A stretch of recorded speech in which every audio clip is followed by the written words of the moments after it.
The story begins on a busy high school track where the runners were pushing through the final stretch of their race.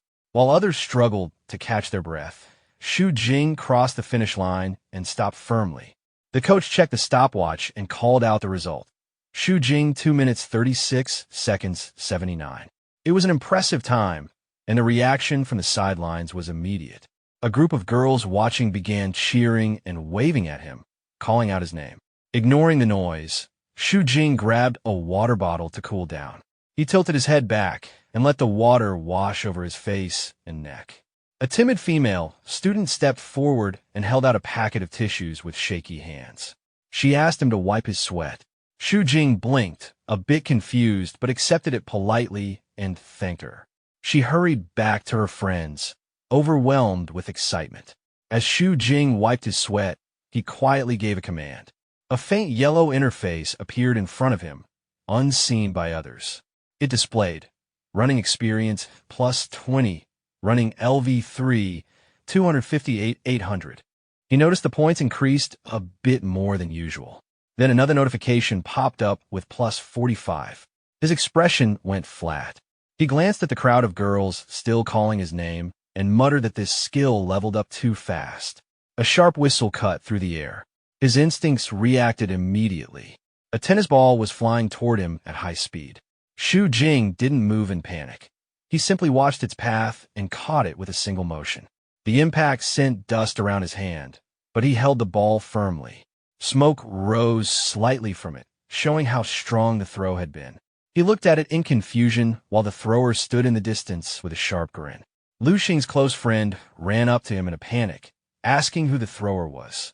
Lu squinted, recognized the person, and went pale. It was Pei Guang, the infamous school tyrant. He stood tall near the fence with a red aura around him, tossing another tennis ball, casually. Lu nearly fell over in fear. He asked Xu Jing why he had gotten involved with someone like Pei Guang and complained that it was probably because of girls again. He told Xu Jing to accept someone already so he would stop drawing trouble. Xu Jing gave no reaction and tossed the smoking ball aside before walking away. Lu stared at him, frustrated and scared, and chased after him, warning that Pei Guang wasn't someone to provoke. He asked what Xu Jing planned to do. Xu Jing didn't look back, and simply said he was going to work out as he walked toward the gym. As he walked, his thoughts turned inward. People always told him that working out was useless, and that martial arts were the only way to become truly strong. Xu Jing wondered if that was true. He looked at his hand and clenched it into a fist. For others it might be useless, but he was different. His confidence came from something he had kept secret for a month. He had not been born in this world. He had appeared without warning in a city that looked similar to Earth, but was fundamentally different. And he hadn't arrived empty-handed. A strange translucent panel followed him everywhere, operating on one rule: effort brings rewards. Back in his room, lifting a dumbbell wasn't just exercise. It was progress. With each repetition, golden numbers appeared: strength +1, agility +1, constitution +1.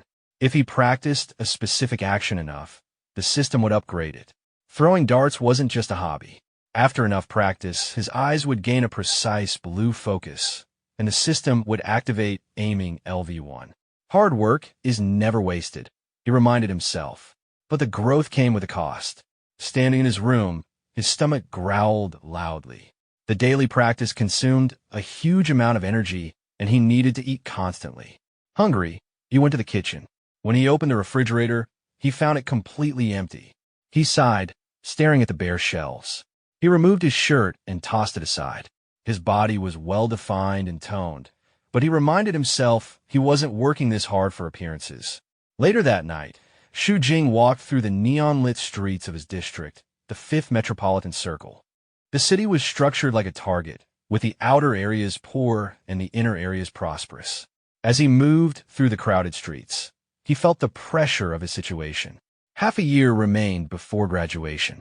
He knew he had to decide whether he would fight to enter the inner circle or remain poor. With his resolve firm, he entered a convenience store. He needed fuel for his system, so he filled a basket with nutritious food, vegetables, milk, and proteins before heading to the counter. The cashier scanned everything and calmly announced the total, 210. Xu Jing froze. a bead of sweat rolling down his face as his confident thoughts stopped instantly. Moments later, the future ruler of the inner circle was quietly removing items from the basket, returning a carton of milk and then a vegetable, avoiding the cashier's eyes. Defeated by grocery prices, Shu Jing walked home through the narrow alleys of the outer circle with a small shopping bag in hand. He muttered to himself about the cost of 5 eggs, convinced the world had gone mad. Suddenly, a dark blur shot past him with the force of strong wind. He flinched and tightened his grip on his groceries before turning to find a small black cat on the pavement. It wore strange golden bands on its ankles and tail. The cat stared at him with wide eyes and meowed. Shu Jing relaxed, assuming it was just a stray, but the cat suddenly stiffened and fell over dramatically, lying motionless. He looked at it, unimpressed, suspecting it was trying to trick him for food. He crouched down to check, but as he looked closely, his expression changed. The cat's fur was dirty and matted, and it was covered in injuries, as if it had lost a fight. While he observed it, a faint voice drifted through his mind, sounding tired and defeated. The cat's eyes glowed blue as the voice continued. Shu Jing jumped back in shock, staring at the cat in disbelief. Even with a system of his own, hearing a cat speak was far beyond anything he expected. His gaze shifted to the golden band around the cat's tail, noticing its strange and detailed design. He touched it lightly, inspecting the metal. The moment he made contact, the band burst into golden light. His system reacted in a new way, sending an urgent message. Detected divine substance, absorbing divinity. The word stayed in his mind as the glowing light pulled his thoughts away from the alley, reminding him of the world he lived in. This planet, called Earthstar or Zhu Yao, was not the Earth he remembered. Its history was shaped by one event. 287 years ago, God died. It was not a myth. A colossal glowing being had appeared above the city, towering over skyscrapers, and then shattered, raining light across the world. Every human saw it happen. The sky still carried the remains of the broken celestial body, a reminder of that day. With the gods gone, people accepted that humanity stood alone. There were no answers to prayers and no miracles. Only strength mattered. The memory faded, and Shu Jing returned to the present, walking down the empty street with the black cat tucked in his arms. He felt the presence of his system and the potential of endless growth. While the world lost its gods long ago, he saw an opening where others saw emptiness. Blue energy flickered softly around him as he told himself he would eventually grind his way to godhood. Back in his small apartment, those ambitions were briefly paused for a simpler task, feeding the guest.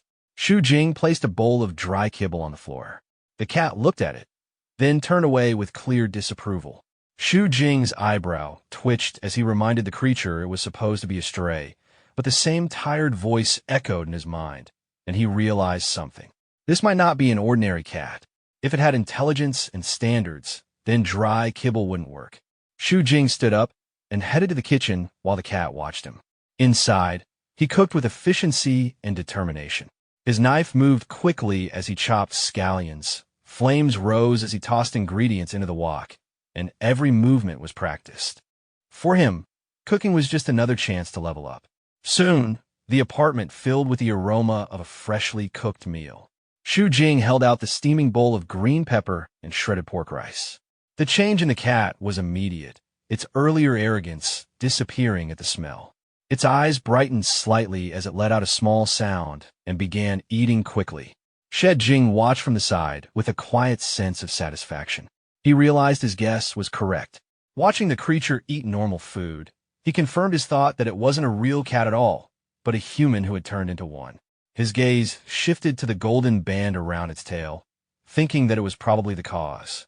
Suddenly, a process inside him finished, and he felt a clear change settle in his body. He blinked, surprised by how quickly it completed. The progress continued, and a new ability was ready for him to use. It required a large amount of divinity, but he had just enough. He didn't hesitate and activated it. A golden light filled the room as the ability took effect. The energy gathered into a small flame hovering above his palm before sinking into his skin. He felt a strange new force settle within him. The ability gave him a passive effect, an extra life. If he died, he could revive within 7 days. The cooldown was 3 months. Shed Jing was stunned by how useful it was. He checked if there was an active skill as well, but it remained locked. It needed much more divinity to unlock, and he didn't have enough. His eyes drifted toward the black cat, still eating without a care. He considered draining more divinity from it, but when he noticed the cuts and injuries on its body, he stopped. It already looked weak. He admitted that taking more would be too much. His expression softened.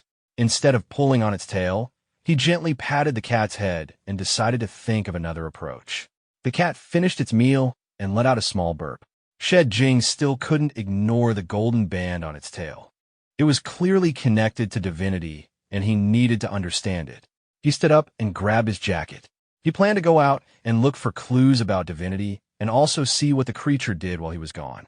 He stepped outside, closing the door behind him. The cat stared at the door for a long moment. Its relaxed expression slowly disappeared, replaced by a sharp, alert look. Its emerald eyes glowed faintly as it watched the empty space, clearly more intelligent than it appeared. Outside, the night was cold. Shu Jing walked through the outer ring's crowded streets. The district was filled with poverty, and entering the inner ring required impossible fees, even if someone qualified. Still, many people tried, hoping for a better life. Shu Jing wasn't concerned about that. He knew another way existed. If someone became a martial artist, all barriers vanished. A large character on a graffiti-covered wall spelled out, "Martial," like a reminder to everyone passing by. Shu Jing continued walking until a rough voice called out to him. A bald man holding a baseball bat stepped forward with a blond man carrying a metal pipe. They blocked his path confidently, claiming that he had offended someone named Pu Guang. Shu Jing looked indifferent. Before they could continue, he moved. His kick sent the blond thug flying backward. The bald man froze, unable to understand what happened. Before he could react, Shu Jing struck him as well, dropping him to the ground. Shu Jing picked up a few loose stones. His left eye glowed faintly as he used a targeting skill, sending the stones accurately into the thugs on the ground. A deeper voice came from behind them. A large blue dragon-shaped aura formed in the alley. Pei Guang stepped forward with clear hostility. He attacked, but Shu Jing dodged easily. Instead of feeling threatened, he became curious. This was the martial arts he had been searching for. Realizing that Pei Guang actually knew martial arts, Shu Jing stepped forward with calm determination. He no longer saw the man as a danger, but as someone who could give him information. He ordered Pei Guang to explain everything he knew. A heavy pressure filled the air as Shu Jing's presence grew stronger. The confrontation ended quickly. Pei Guang was slammed into the wall with enough force to crack it, leaving the alley filled with dust. The school tyrant slid to the ground, completely defeated.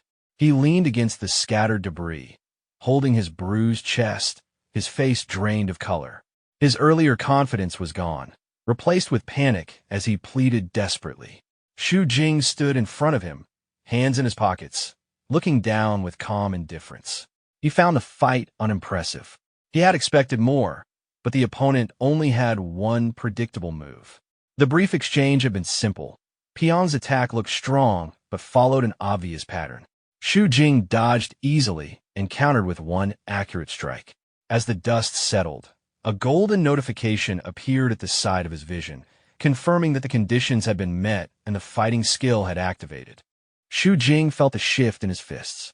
The ability was linking his earlier aiming improvement to the precision of his punches. Looking at the trembling man on the ground, he understood how large the gap between them truly was. Dealing with someone of Pei Guang's level was more than enough for him now. Pei Guang pressed himself against the wall, shaking as he begged Shu Jing not to hit him again. Shu Jing ignored the apology and leaned forward, asking about the punch Pei Guang had used earlier. Confused but too frightened to lie, Pei Guang explained that it wasn't a technique, but inner force, energy collected throughout the body and released through a movement. Shu Jing asked how to train inner force and who taught him. Pei Guang admitted he only knew the basics and couldn't explain it clearly. Shu Jing watched him for a moment, then grabbed him by the collar, unimpressed by his attempt to appear helpless. He listed the rumors Pei Guang had spread about himself to build a tough reputation, pointing out how different reality was. P.O. Guang burst into tears, insisting it was all a persona and none of the stories were true. Xu Jing didn't accept the act and delivered one more strike to make sure the lesson stayed. He warned P.O. Guang that if he ever forgot this moment, he would be punished every time they crossed paths. As he turned to leave, he ordered P.O. Guang to write a self-criticism and recite it 10 times in front of the class the next morning. He also told him to have his friend record a video so Xu Jing could review it later. Terrified, P.O. Guang agreed repeatedly and quickly showed Xu Jing a location on his phone, a dojo. Xu Jing glanced at the screen, noting the dojo location, then walked away, leaving the shaken school tyrant behind. Entering the inner ring marked a clear change. The old brick buildings faded into tall glass structures that reflected the city lights. Following the navigation on his phone, Xu Jing walked quietly through the clean, bright streets. Golden notifications appeared again, calculating experience gained from the earlier fight. He compared it to regular workouts and realized that one short battle had given him more progress than hours of training. He also awakened a new skill, which led him to a simple conclusion. Picking fights would increase his strength faster. Eventually, he arrived at a large building with a golden sign, Golden Wind Dojo. After the phone indicated the destination was reached, he entered. The lobby was quiet, and as he greeted the receptionist, she quickly hushed him, explaining that the master was teaching a class. Inside, an elderly man with a long white beard instructed a group of students about breathing methods and the basics of circulating inner force. Xu Jing stood at the back, listening with interest. This was exactly what he needed. He asked the receptionist if he could join, and she agreed, slightly flustered. A small notification appeared above her head, indicating charm experience. Xu Jing took a seat on an empty mat. The master instructed the students to tighten their core, inhale deeply, and hold their breath. Xu Jing followed the guidance calmly. The assistant watched nervously, worried because the group rarely produced promising students. Soon enough, most students reached their limits. Faces turned purple, many coughed violently, and even their most hopeful student failed. The master looked disappointed. The assistant apologized, asking for more time to find a suitable student. She then quickly stopped him from speaking further and pointed at the back. Xu Jing was still holding on without difficulty. A faint blue aura circled him as he practiced. The breathing method was harder than it sounded, requiring lung capacity most people didn't have. Inside Xu Jing's body, the sensation was intense but manageable. His expression remained composed. When the assistant announced the time was up, Xu Jing released his breath steadily. A notification confirmed his success. Inner force activated. The master immediately approached him, asking if he felt any discomfort. Xu Jing looked at his own palms, noticing faint steam and a light feeling throughout his body. He replied that he felt refreshed. The master's expression brightened. He held Xu Jing's hand and asked for his name, inviting him to join the dojo. Before Xu Jing could respond, the front entrance suddenly burst open with a loud crash. A dark silhouette stood in the doorway, radiating a menacing red aura. Without a word, the intruder swung a weapon and released a massive wave of crimson energy that tore through the room, instantly turning the peaceful training session into a battlefield. When the smoke cleared, the intruder was revealed to be a massive insectoid creature with glowing red eyes, pinning a disciple to the ground. Its mandibles clamped down with a sickening crunch, tearing into the student's chest as blood splattered across the dojo floor. Xu Jing stared at the scene, his pupils trembling as he shouted, "What the hell is this?" Chaos spread everywhere. The master, who was usually calm, shouted for everyone to leave quickly and not crowd together. He turned to his assistant and ordered Manager Jean to maintain order. She cried out in response, trying to guide the terrified students to the exit. But the monster fixed its multiple red eyes on the fleeing crowd and unleashed another wave of crimson energy with a high-pitched screech. The attack flew directly toward Manager Jean, who froze in fear, unable to dodge. Xu Jing moved instantly, diving forward and pulling her out of the attack's path.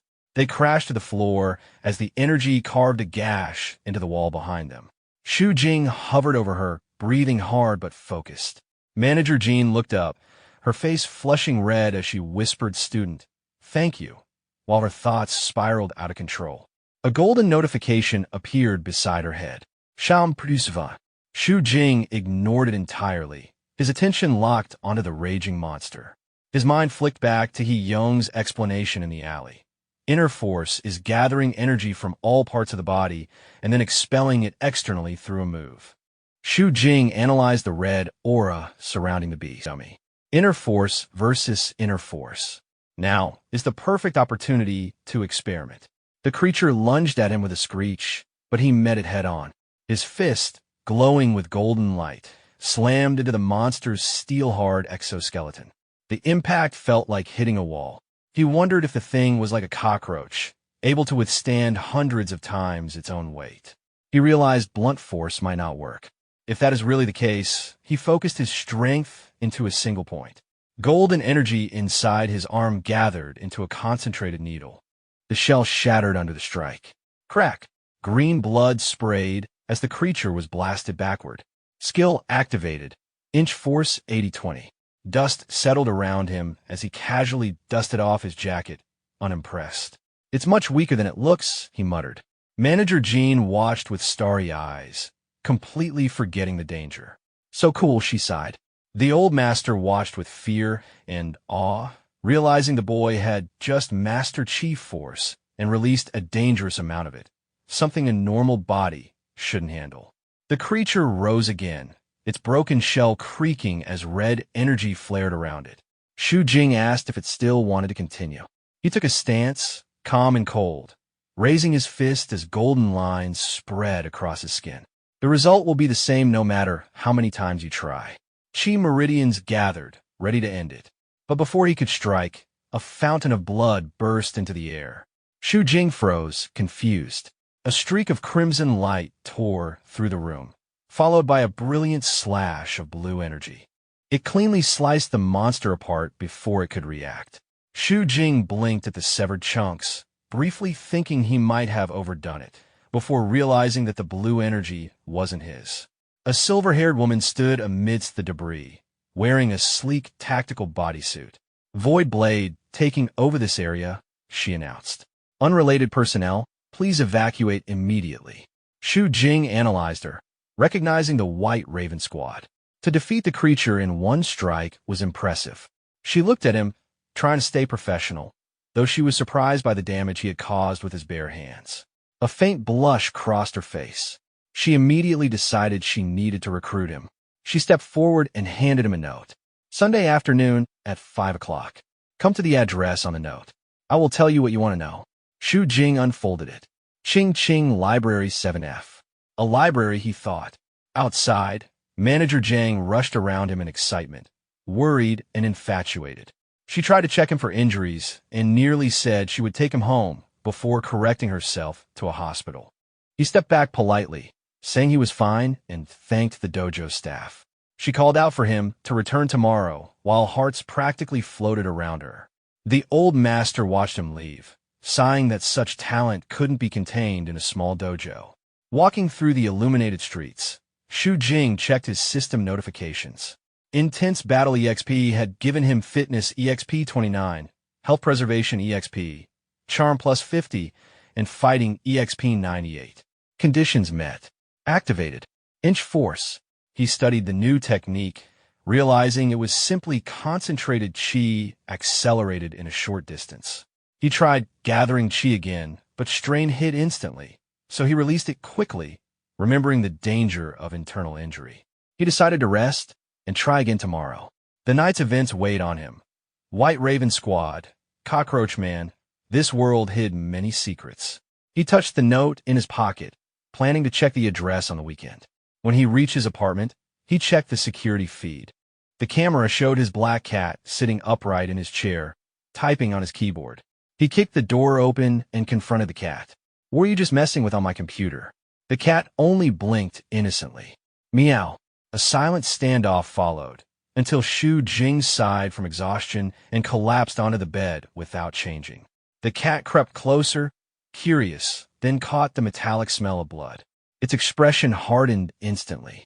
Energy crackled around it as it wondered who had hurt its person. In a spiritual vision, the cat appeared before Shu Jing, larger and imposing, declaring itself Ningfuna, leader of the dragon sect, demanding he explain what happened so it could seek justice. Shu Jing, half asleep, only muttered that he knew the cat could speak and said they would talk after he slept. Ningfa panicked, shaking him and shouting for him to stay awake long enough to explain. The morning sun shone into the apartment, lighting up the table where fried shrimp, fresh salad, and rice were set out. Shu Jing sat at the table looking completely refreshed. Full health resurrection had cleared away all the fatigue from the previous night. Across from him, the black cat was eating quickly, her cheeks full as she spoke between bites, sauce still on her face. So, you weren't beaten up by someone, but instead, you defeated a monster? Shu Jing ate calmly. Yeah. The cat swallowed, and her expression turned serious for a moment. I haven't heard of those things running into the city area, she said, bothered by the thought. Shu Jing watched her, his expression softening. Despite her attitude and unusual origins, she had been genuinely worried about him the night before. He reached out and gently placed his hand on her head. Thank you for worrying about me so much. Nar, he said with a warm smile. The cat froze, her face turning red as she stammered, caught off guard. Nar. She pushed his hand away, trying to regain her composure. You're not allowed to call me Nar. You must address me respectfully as Lord Sect Leader. Shu Jing pulled his hand back, his smile turning playful. Okay, Lord Nar. Before she could react again, he leaned back and held up his phone. The relaxed mood immediately shifted into something more serious. Since Lord Nar can speak, he said with sharp eyes, why don't you explain what the you inside the phone was doing? The cat stiffened, her expression going blank before anxiety took over. She froze, realizing she had walked straight into trouble.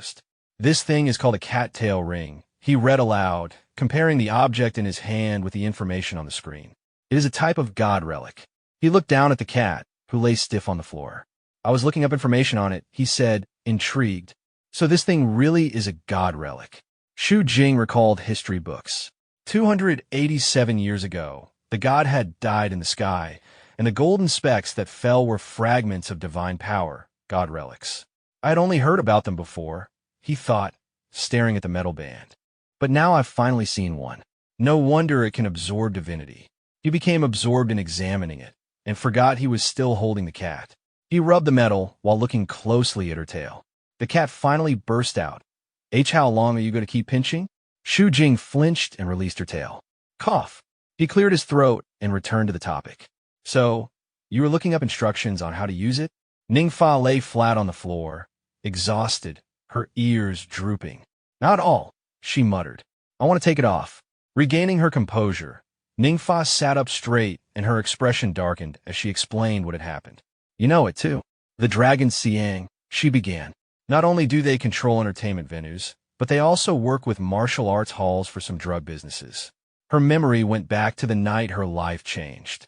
I was attacked in my own villa. Someone put this thing on me, and I turned into a cat. By the time she escaped, her organization had already been taken over. I can only turn back into a human appearance if I take it off. Her claws scratched the floor lightly as she continued. And then, kill all those people, she said with clear intent. Shu Jing watched her calmly. What do you plan to do next? He asked. If you can't find it on the internet, the library probably won't help either. Ningfa's expression shifted from anger to thoughtfulness. She smirked. Regarding this point, this sect leader already has a plan, she said confidently. She pointed a paw at him. That is to have you practice martial arts and become strong. Shu Jing blinked, confused. Is there any connection between these two things? Of course, there is, Ningfa said, standing on her hind legs. After you become strong, various organizations will come looking for you, she explained. Maybe among them there will be god relic holders. Then you can investigate and find a way to remove the cattail ring. She puffed her chest slightly. I'm going to introduce you to the best dojo. Shu Jing raised an eyebrow. You mean? Ningfa grinned. Have you heard of Hidden Dragon Dojo? Shu Jing's expression went flat. Of course. He turned to his computer, and quickly brought up a page.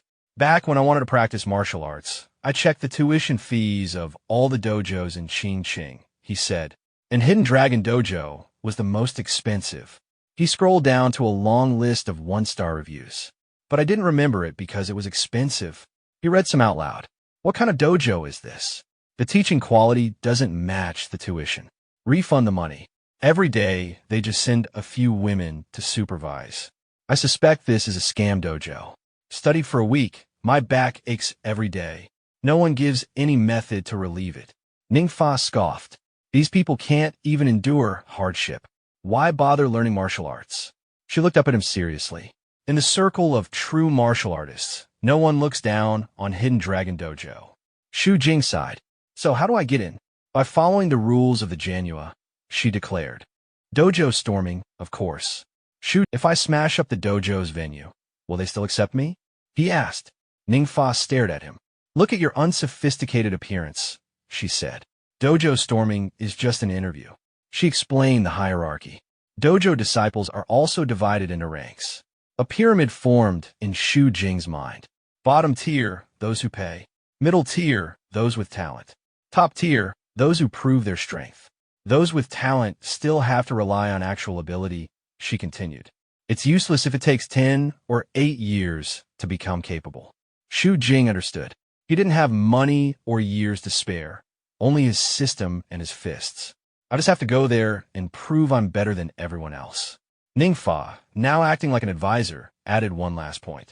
Dojo storming is a form of self-recommendation, she said, and the best way to prove one's spirit. As Xu Jing headed for the door, the cat jumped onto the window. So, remember to go to the dojo tomorrow, she said while looking outside. I'm going to take care of some things. The next morning, sunlight lit the city as Xu Jing reached the Hidden Dragon Dojo. The building was a traditional wooden structure tucked among modern skyscrapers. A disciple at the entrance walked over and greeted him with a smile. Xu Jing reached out to shake his hand. As their palms met, Xu Jing felt a sudden, sharp pressure.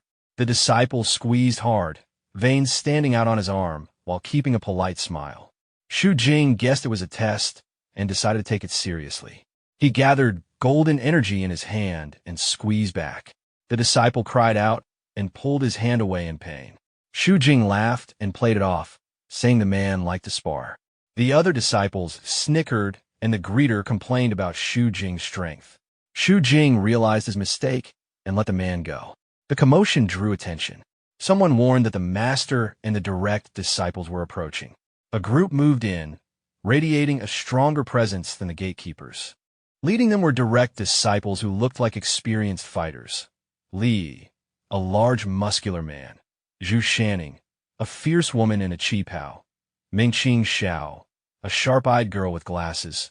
Chun Fuguang, a confident green-haired youth. And in the center, the master Mang Basong in a wheelchair with a black cat wearing a heavy pearl necklace on his lap. The lower-ranking students whispered, surprised at the gathering. The master rolled forward and asked if Xu Jing had come for dojo storming. The cat on his lap looked up and fixed its eyes on Xu Jing. The master noted it had been a long time since someone dared to try dojo storming his place. He then asked Xu Jing if he thought he was qualified. Xu Jing glanced at his system and worried quietly. His combat-related levels were low compared to a dojo master. The master announced he would ask questions first. Xu Jing answered his name and age. The questions then turned personal, where he lived, what his parents did, whether he had siblings. Xu Jing stood sweating and confused as the questioning felt oddly like a marriage interview. The master laughed and said he had to ask extra questions for a future son-in-law. Zhu Shanning stepped forward, cracking her knuckles and insisting they fight to decide. She promised she would go easy on him. Xu Jing shook off the confusion, refocused, and raised his fists. As Zhu Shanning entered the center, the other disciples whispered that Xu Jing might be in trouble. Ning Funa, the black cat, watched from the sidelines, puzzled and annoyed at the idea of a marriage interview. Zhu Shanning attacked without hesitation, her movements sharp and controlled. Xu Jing's aiming skill broke her movement down into precise frames. He did not retreat. Instead, he moved in her guard and grabbed her wrist. Using her momentum against her, he twisted and threw her off balance. She spun away and stumbled dazed. The direct disciple's expressions shifted from amusement to interest.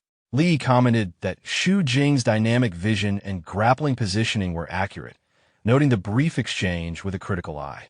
Next to him, the green-haired Chun Fuguan grinned, amused by the scene. He said it reminded him of his own younger days and laughed, calling Xu Jing a good seedling. Master Mang boss Hang joined in with a warm laugh while stroking the black cat on his lap. The tension in the room faded. The cat, Ningfiana, looked proud but was actually relieved inside. Xu Jing stood straight, dusting his hands, and asked the old dojo master if his dojo storming was successful. Golden notifications appeared in his vision, marking the reward of the battle, including the experience gained and the rise in charm. Master Mang moved forward with a pleased expression and confirmed that Xu Jing was qualified to become a direct disciple. He then reminded him that it was time to change how he addressed everyone. Xu Jing responded respectfully, greeting the master and his senior brothers and sisters. Chun Fuguang laughed loudly and called him the seventh junior brother. From the floor, Zhu Shanning, still holding her sore arm, introduced herself as the sixth senior sister and insisted he shouldn't get proud over one victory. Xu Jing thanked her warmly, noting in his thoughts that she had been the youngest before his arrival. A female disciple with long brown hair approached politely, offering to guide him through the entry procedures. Xu Jing quietly questioned the fancy title she used for him, and Master Mang clarified that as a direct disciple, he should not be looked down upon. She added that as an inner ring resident, the title was appropriate. Xu Jing asked if it could be changed, saying young master felt awkward, but eventually accepted whatever they preferred. Later, in the dojo lounge, Xu Jing relaxed on a sofa with the black cat resting on his lap. He mentioned that dojo storming wasn't as hard as he was told, saying the fight ended in one move. The voice of his guidance corrected him, explaining that Zhu Shanning was actually far stronger and that martial arts required more than just numbers. Decisions, intelligence, state of mind, and luck all mattered. Xu Jing understood and acknowledged that his victory had been influenced by luck and that he still had much to learn. The topic shifted, and he explained where he went the previous night, mentioning a visit to Grandpa Li and casually revealing some family history. The disciple awkwardly accepted the explanation and handed him an identity card for future access to the dojo. He received more charm experience, accepted the card, and prepared to return the next day. The following morning, the dojo was unusually lively. Disciples whispered as Xu Jing trained intensely in the center of the hall. He had been grinding all night, drenched in sweat and pushing himself through exhaustion while golden notifications continued to appear, marking improvements in fitness, inner force, and other skills. He sensed himself close to breaking through and refused to stop. With one final surge, a golden light flowed around him, signaling his breakthrough to inner force level 3. Drained, he collapsed onto the floor. The sound of a wheelchair approached. Master Mang looked at him with approval, saying Xu Jing was the strongest disciple he had ever accepted and would soon be able to cultivate the hidden dragon technique. Even exhausted, Xu Jing was eager and immediately asked about the method. Master Mang told him to hold out his hand. As they touched, the old man's expression shifted. He examined Xu Jing's internal state, seeing golden energy and signs of immense potential. He asked what sports Xu Jing usually did. Xu Jing tried to downplay it, but the master shook his head, saying there was no problem, only that Xu Jing's body was unnaturally well balanced, almost as if crafted perfectly. He described him as a martial arts prodigy. Xu Jing knew the system was the reason, but stayed quiet. He then asked again if he could learn the technique immediately. The master stopped him, saying he had trained through the entire night and his body was covered in injuries, so there was no need to rush. In Master Mang's vision, he noticed the hidden damage beneath Xu Jing's skin, with red stress points spread across his muscles and meridians. He explained that cultivating the method now would be dangerous. Xu Jing's excitement faded and he asked what he should do. Master Mang told him to go to the lounge and said he would send the sleeping dragon ointment shortly. A few minutes later, Xu Jing was waiting in the lounge. He stood up when he heard a knock at the door. Instead of servant, Zhu Shanning stepped inside. She looked different from her usual appearance, wearing a loose white t-shirt and holding a small bottle. Her cheeks were slightly red as she told him she was there to treat his injuries. Xu Jing felt uneasy. He remembered how easily he had defeated her the day before, and he worried she might still be upset. She told him to take off his shirt, and he hesitated before doing so. She stared at his trained physique, her face turning redder, then pointed to the massage bed for him to lie down. He lay face down. Zhu Shanning told him not to move and began preparing the ointment. Her mood seemed cheerful, but Xu Jing felt nervous. She applied the cream to his back with firm pressure, making him wince slightly. She leaned more of her weight onto him, asking why he wasn't reacting. He told her it was fine as long as she was comfortable. Hearing this, she paused. She admitted that she had acted out of her own frustration from losing and had tried to tease him. She asked timidly if he was angry. He reassured her that he wasn't and told her to continue. She finished treating his upper body and jokingly told him to take off his pants. Xu Jing panicked and quickly refused, causing her to laugh. She told him she was joking and left the room smiling. Xu Jing let out a long breath, feeling like he had just avoided trouble. After resting, he left the dojo and walked down the street. He stretched and felt more relaxed, but still thought about how tense the treatment had been. As he walked, he received a notification that he had leveled up in fighting and inner force. He checked the time and decided to go to the library for his appointment. He remembered the silver-haired woman from the White Raven Squad and thought about their name, noting that it sounded dramatic even though they were simply a special police group. He wondered why they wanted to meet him at a library. He arrived at the building, entered the elevator, and went up to the 7th floor of the Qingqing Library. The doors opened to a massive room filled with books, but the space was dead silent. The library was empty, and Xu Jing walked down the long aisle of bookshelves, wary of a possible trick. From the shadows emerged a young woman with long blonde hair, tied in a ponytail, radiating brightness and cheer, a stark contrast to the silver-haired soldier he had encountered before. She gestured toward a table by the window, bathed in warm sunlight. Xu Jing noted the setting, understanding that the meeting was conducted in secrecy, away from the special police station. Her expression carried appraisal, and it was clear she had already evaluated him.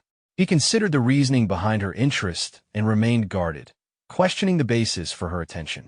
The woman picked up a red book from the table, signaling its importance. Xu Jing stiffened, realizing that his knowledge of god relics, information he had shared only with the cat, had drawn her notice. A chill ran through him as he assessed her background and intentions, noting that the recruitment process was far more complex than he had anticipated. She poured water into a cup and slid it across the table without explanation. Xu Jing drank it and found it ordinary, yet he remained suspicious. A second cup of liquid, clear and colorless, revealed sweetness when tasted, a revelation that unsettled him. It confirmed that her intentions were deliberate and layered with hidden knowledge. She then explained the true history of their world. 287 years ago, God had died. The scattered points of light from the deity's demise, later called God's blood, had fallen to the earth, embedding themselves in objects, living beings, and aspects of human fantasy. Objects containing this divine substance were known as god relics. She displayed a glass teapot glowing faintly with magical light, identifying it as a god relic, a sweet water kettle with a unique serial number. Xu Jing touched the kettle, and his system detected the divine substance, absorbing divinity points immediately. His heart raced as he realized he could gain divinity simply by touching god relics. Holding the kettle, he pretended to examine it while secretly continuing to absorb points. Observing the kettle, Xu Jing noted the water inside defied gravity and logic, effectively making it a perpetual motion device capable of overturning fundamental laws of the universe. He began connecting this to the inner ring of the city, where abundant electricity and resources existed, unlike the suffering outer ring. He hypothesized that god relics might explain the disparity. He restrained himself from overthinking, understanding that the very existence of a god relic symbolized unreasonableness and was beyond human replication. After reluctantly stopping his absorption of divinity, Shu Jing considered the motives behind the woman's revelation. She provided proof of her authority, including her company's official designation as a god relic containment and research entity, and acknowledged his recent feat in defeating a monstrous opponent with the body of a normal person. Shu Jing recognized that his courage and spiritual strength had impressed her. Determined, Shu Jing resolved to join the organization immediately, seeing it as an opportunity to access god relics and gain experience points. His determination was absolute, and he envisioned the possibilities of working in a god relic containment environment with unrestrained ambition. Excitement rose on the protagonist's face as his thoughts raced. A god relic containment company meant frequent contact with god relics. At present, god relics were the only known source of divinity. Even the passive skill twin life was already this powerful, and if the active skill was even more unreasonable, then no one in this world would be able to defeat him. In his mind, the future was clear, and wealth felt inevitable. While he was lost in his thoughts, Wu Yuqing observed him quietly and formed her own impression. To her, he looked like someone who had not yet seen much of the world. She took out a contract from behind her and handed it to him. The protagonist accepted it and began reading carefully. As he scanned the contents, he realized it was mostly identical to a standard labor contract, with the addition of a confidentiality agreement. His attention soon shifted to the second section. It detailed the dangers involved in god relic work, clearly stating that unforeseen risks were possible. In the event of disability or death during containment operations, the company would provide a compensation of $5 million to the family, covering medical costs, funeral expenses, and basic living support. It also specified that no further claims could be made and that incidents caused by personal negligence would not be covered. After reading this section, doubts surfaced in his thoughts. He began to wonder whether this job was far more dangerous than he had expected. Wu Yuqing then explained the grading system of god relics, which were divided into 4 levels based on danger. As a newcomer, he would only be assigned the lowest grade tasks. As long as procedures were followed, the risks would remain minimal. Only after showing sufficient growth would he be exposed to truly dangerous work. Confidence surfaced in his thoughts as he considered the higher grade relics. Wu Yuqing clarified that relics of the highest grade were beyond the scope of individuals or single organizations and would inevitably involve official government forces. Still, a lingering question troubled him. He could not understand why he had been chosen. Having contact with a god relic alone did not seem enough to qualify him. In his thoughts, he reasoned that she knew nothing about his panel or his martial arts training. Being invited solely based on Void Blade's recommendation felt suspicious. Wu Yuqing then revealed the true reason. According to her, god relics possessed a form of will. Rather than humans finding them, relics were drawn towards certain people. Among humanity existed rare individuals capable of attracting god relics naturally. She herself was one such person, and the protagonist shared the same constitution. To her, the offered salary alone was proof of sincerity. As he looked at the salary section of the contract, his thoughts shifted again. The pay was substantial, with a high monthly salary, a share of containment rewards, and additional stacked benefits. Realization dawned on him that this was why the company had acted so urgently. When he signed the contract, his thoughts were already settled. Salary was secondary. What truly mattered to him was access to god relics. He felt confident about the future and accepted the cooperation without hesitation. After concluding the agreement, he prepared to leave. As he exited the library, his thoughts returned to his priorities. Between training at the Hidden Dragon Dojo and collecting god relics, he knew these pursuits alone would consume his time. For the foreseeable future, school would likely have to wait. He sent a message to his friend, asking for help and requesting leave from the teacher on his behalf. His friend quickly agreed, and he replied with a brief message of thanks. While chatting, his thoughts drifted. A monthly salary of $200,000 was an amount he could not have earned even 10 years after graduating. Right now, improving his strength was the most urgent matter. Only by becoming stronger would there be any hope of going back. The scene shifted to the outer ring, where he walked while projecting his digital screen into the air. His attention focused on his active skill, wanting to understand its function first. The screen displayed information related to twin life, including the divinity required for upgrading, its passive effect of possessing 2 lives with a selectable resurrection time, and a cooldown period. The active ability was now unlockable, while another ability remained locked behind higher requirements. He proceeded to activate the active ability. New information appeared, explaining that for each level, one physical-related ability could be designated, producing a doubling effect when used. The available options included memory, physical defense, physical strength, reaction speed, movement speed, calculation ability, and concentration. As he reviewed the options, he analyzed them carefully. Choosing physical strength would double his power, but his main combat method relied on precision rather than brute force. Defense felt unnecessary due to his existing durability. In martial arts, speed often determined victory, so movement speed became the most logical choice. Before committing fully, he decided to create a control comparison. He fixed his gaze on a distant street lamp, roughly 100 meters away, and ran at full strength to measure his baseline performance. The timer showed just over 10 seconds, which he found acceptable. He then activated Twin Life and repeated the run. This time, his movement was drastically faster, finishing in roughly half the time. The result left him exhausted but satisfied, confirming that the speed increase was exactly double. As he recovered, his thoughts deepened. Improving sprint times was relatively simple at first, but beyond a certain point, even a minor improvement required immense effort, talent, and resources. In real combat, where even the smallest mistake could be fatal, this kind of acceleration defied logic and intuition. It was decisive and unavoidable. With a sense of achievement, he clenched his fists, recognizing Twin Life as a skill that ignored physical laws and limits entirely. He attempted to use the skill again while his body was still warm, only to find it unavailable due to a cooldown. Frustration followed, but he quickly realized that only around 20 seconds had passed since activation. This meant the skill would need to be used sparingly, with no clear indication of when it would fully recover.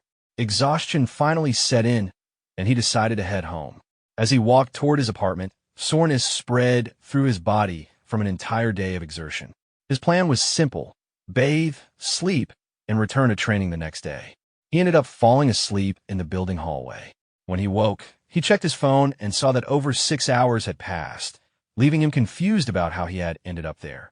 He immediately checked the recovery status of Twin Life. The cooldown was nearly complete. From his calculations, each second of usage required 1,000 seconds of recovery, meaning full usage demanded roughly 6 hours to recharge. A message appeared reminding him of training. Panic set in, and he ran at full speed toward the dojo. Upon arriving, he pushed open the gate and was quickly noticed. He was led forward without delay, pulled directly into a sparring session meant to demonstrate proper gene force usage. The surrounding trainees whispered among themselves, assuming the outcome was obvious and hoping he would not get hurt. Hearing this, he recognized that the situation mirrored the previous encounter. Despite being framed as a demonstration, he knew she intended to reclaim her pride from last time and would not hold back. Instead of concern, he felt calm. This was the perfect chance to test his new ability. The sparring match between the protagonist and Zhu Shanning began. He did not rely on raw power. Instead, his movements were swift and precise. In a brief exchange, he caught her arm and redirected her momentum, forcing her down. Her body struck the ground, and the floor beneath her cracked apart, breaking into fragments from the force of the impact. As she lay on the ground, struggling to regain her senses, confusion filled her thoughts.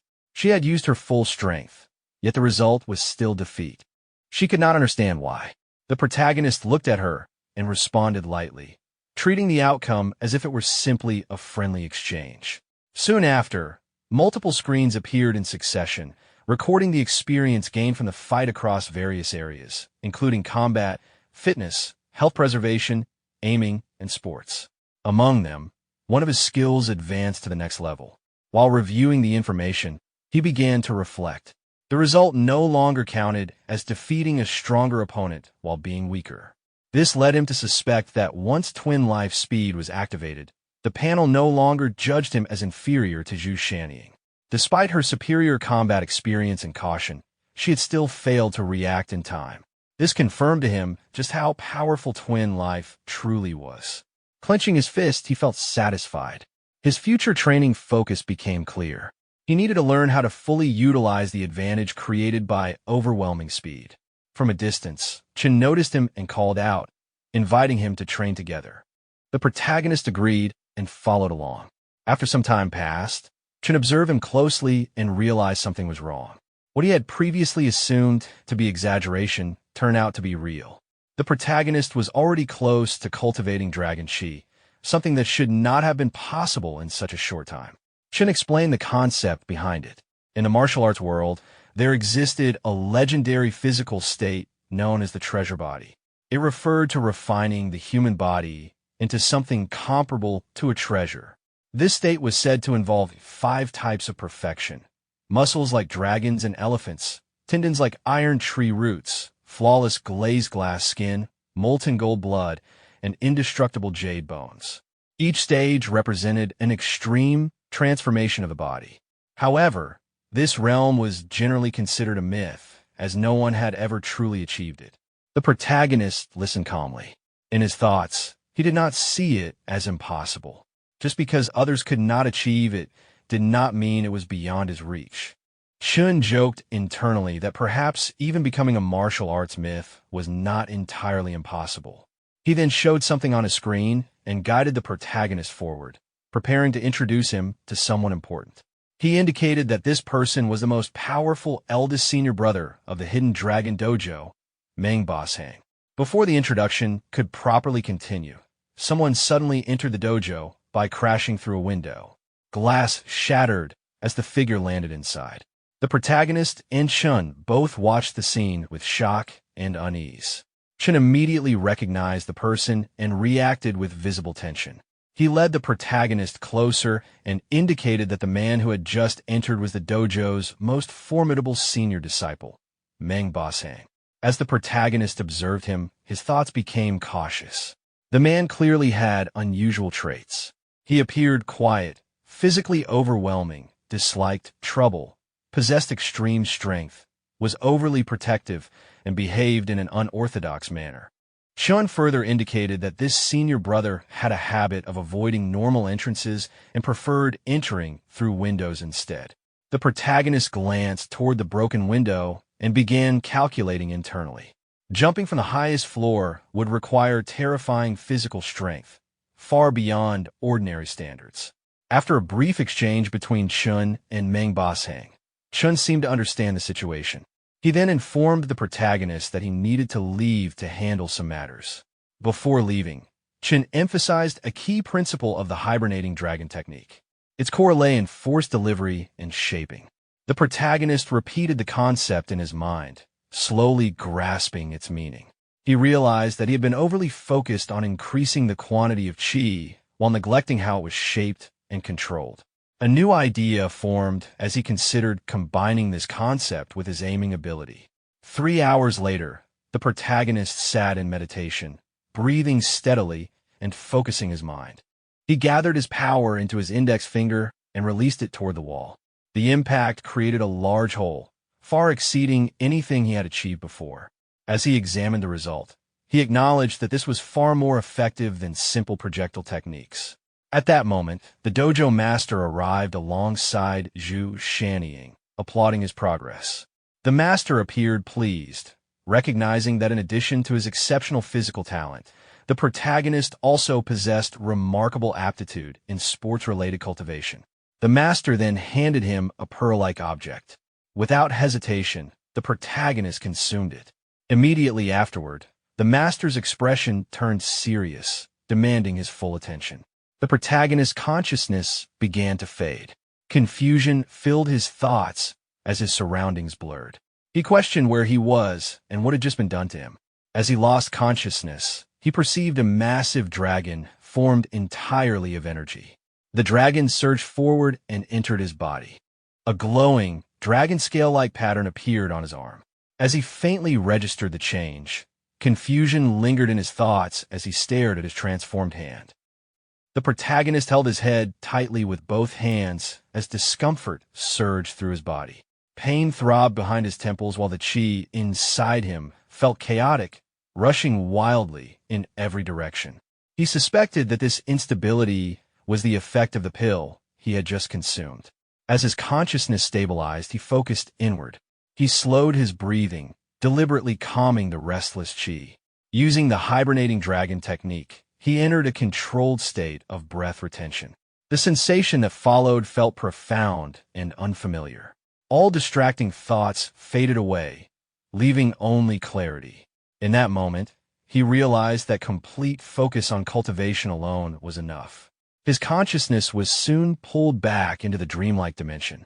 Once again, he found himself seated before the gigantic dragon formed from particles resembling god relics. As he faced it, his eyes transformed, taking on the same presence as the dragon's. Several translucent screens appeared before him, indicating that the conditions had been met and a new skill had been activated. The visualization ability appeared, newly unlocked, and still at its initial level. When he fully regained awareness, confusion surfaced. He did not understand how he had returned so suddenly. Observing him, the dojo master appeared calm and satisfied. The master had intervened just in time, preventing the protagonist's chi from being completely exhausted. Cultivating dragon chi on the first attempt was no small feat, and the master clearly regarded this achievement as extraordinary. The protagonist wondered what dragon chi truly was. The dojo master explained that dragon chi was fundamentally tied to emotion. Strong emotions enhanced strength and vitality, especially in moments of anger or survival. Within the hidden dragon style, stimulating emotions was referred to as chi of motion, while controlling emotions was known as chi of stillness. Mastery came from combining both states, allowing success in any pursuit. Motivated by this explanation, the protagonist considered how such power could be trained. The dojo master believed he had already grasped the core of it and encouraged him to reflect rather than ask further. The protagonist realized that the essence might lie in the distraction-free state he had entered earlier. As memories surfaced, he noticed something strange. Knowledge from his past life felt intact and vivid. Problems he once struggled with now seemed simple and effortless. Concepts he had not studied in years appeared clearly in his mind. This sudden clarity led him to realize that his intelligence had improved. The dojo master acknowledged this, but implied that it was only a minor aspect of the transformation. The protagonist also noticed that ordinary matters no longer stirred his emotions easily. His imagination had strengthened significantly. He could now visualize a giant dragon with extreme precision, down to individual strands of its mane and every golden scale. He suspected that this ability was closely related to visualization itself. The dojo master made it clear that understanding alone was insufficient and that only practice would reveal the truth. He then instructed Qingjiao to spar with the protagonist. Qingjiao was known for having the best motion control among all disciples, surpassing even her father, Boss Hang. As Qingjiao approached, the protagonist's thoughts wandered briefly, distracted by her appearance. He wondered how her strength compared to that of the sixth senior sister. Pushing those thoughts aside, he charged forward, mentally asking forgiveness from the fourth senior sister. Qingjiao remained calm. With a single raised hand and a simple gesture, she halted his attack and sent him flying effortlessly. Observing this, the dojo master laughed, noting that the protagonist's intentions had been far too obvious. As the protagonist sat on the ground preparing for another attempt, he questioned whether her strength surpassed even his golden finger. When Qingjiao formed another hand seal, he rose again, determination burning in his chest. He surged forward at full speed, resolved to win this time no matter the cost. The protagonist tried using various strengthening skills and techniques against her while continuing to attack. In his thoughts, he believed that in martial arts, methods did not matter. Only the one who remained standing was considered the winner, while the one on the ground was the loser. She countered with a clean kick that struck him directly, sending him flying backward and crashing to the ground at a distance. After a moment, He forced himself back up, gathering what strength he had left, and pushed himself to continue the sparring. From outside the dojo, the sounds of continuous combat could be heard as both of them fought without holding back. During one exchange, the protagonist landed a solid punch to Qingjiao's chest. The force behind it sent her flying through the air, carried by the energy contained within that strike. The protagonist felt a strange sensation travel through his hand at the moment of impact. It was unfamiliar and different from anything he had experienced before. The dojo master stepped in and ended the match, deciding that it was enough for the day. Qingjiao was sent away to rest, as continuing any further would no longer be effective. As she left, the protagonist wondered why the fourth senior sister never spoke. The dojo master explained that something had happened when Qingjiao was very young, and that her story could not be explained quickly. It was something that would need to be discussed another time. The protagonist accepted this explanation without pressing further.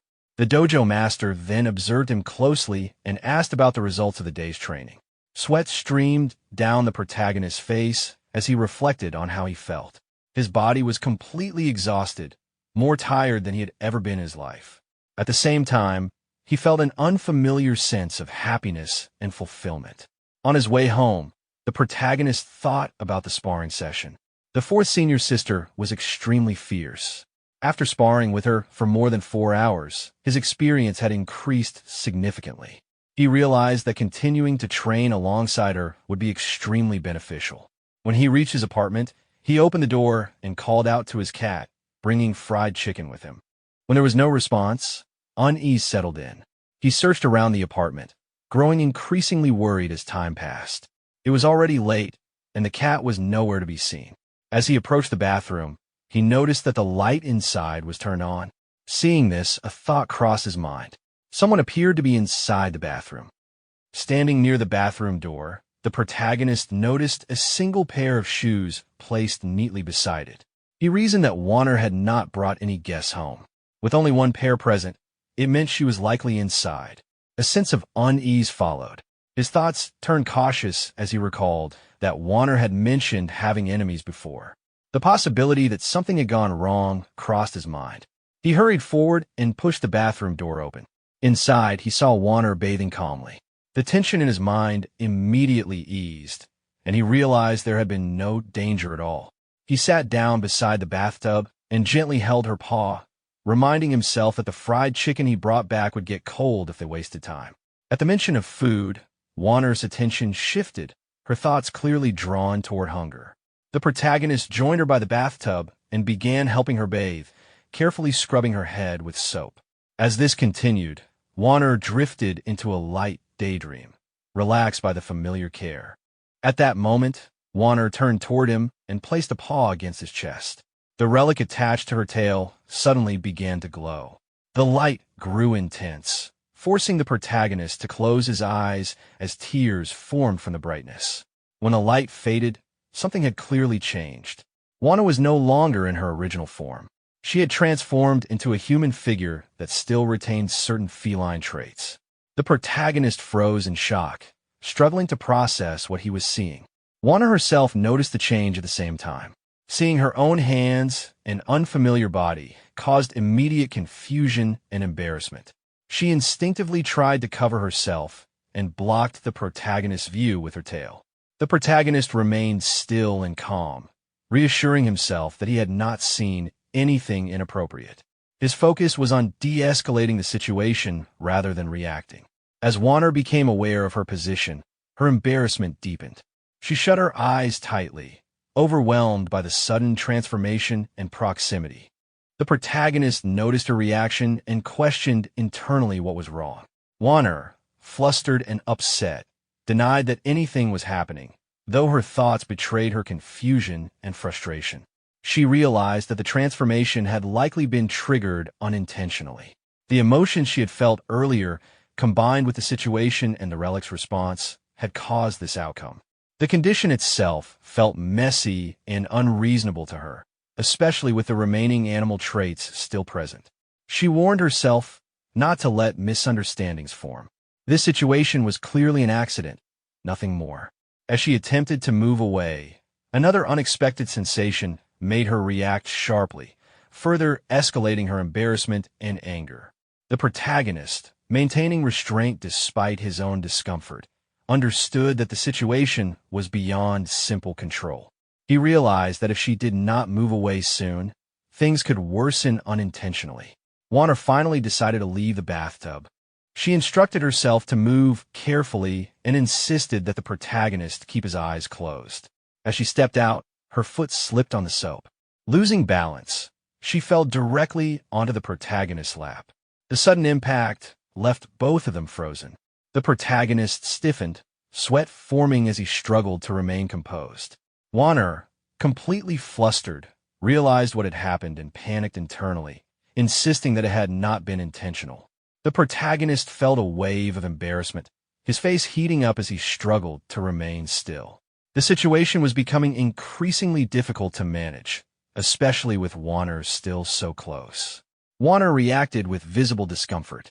Her movements became restless, and her expression showed clear unease. The more she shifted, the harder it became for him to keep control. Tears welled up in her eyes as she felt overwhelmed, unable to fully explain herself. It was obvious that none of this had been intentional. The protagonist focused on calming her down. He understood her panic and reminded himself to endure just a little longer. At the same time, he realized that if this continued, things could spiral beyond control. His expression turned serious. He knew that she needed to leave immediately, or the situation would become far more complicated. Wanna noticed the shift in his demeanor. After a brief pause, she suddenly bolted out of the bathroom at full speed, instinctively covering herself as she fled. Left alone, the protagonist finally exhaled and resumed bathing by himself, trying to clear his thoughts. An hour later, he stepped out of the bathroom, drying his hair with a towel. He noticed that Wanner had already returned to her original form. The transformation had reversed without warning, leaving only confusion behind. Wanner appeared frustrated and irritated. After calming down earlier, she had inexplicably turned back into a cat and was now unable to transform again. The inconsistency of the relic's behavior clearly bothered her. When the protagonist tried to approach, she dodged away and put distance between them. Observing this, he understood her reaction. Given what had happened earlier, it was natural that she did not want any physical contact. He carefully explained that he had recently encountered someone knowledgeable about god relics. His plan was to seek help the next day and learn more about Wanner's condition, hoping it might allow her to transform again safely. Wanner reacted dismissively on the surface, but inside, excitement quietly stirred. The thought of transforming again filled her imagination with wild, self-indulgent fantasies of turning the tables on him. She began laughing to herself, lost in those thoughts, while the protagonist watched her with confusion, unable to understand her sudden mood shift. Later that night, the protagonist went to bed and fell into a deep sleep. By morning, he woke feeling refreshed and noticed Wanner sleeping nearby, her breathing calm and steady. A notification sound from his phone pulled him fully awake. He checked the message and saw that it was from Yu Qing, the person who had previously recruited him.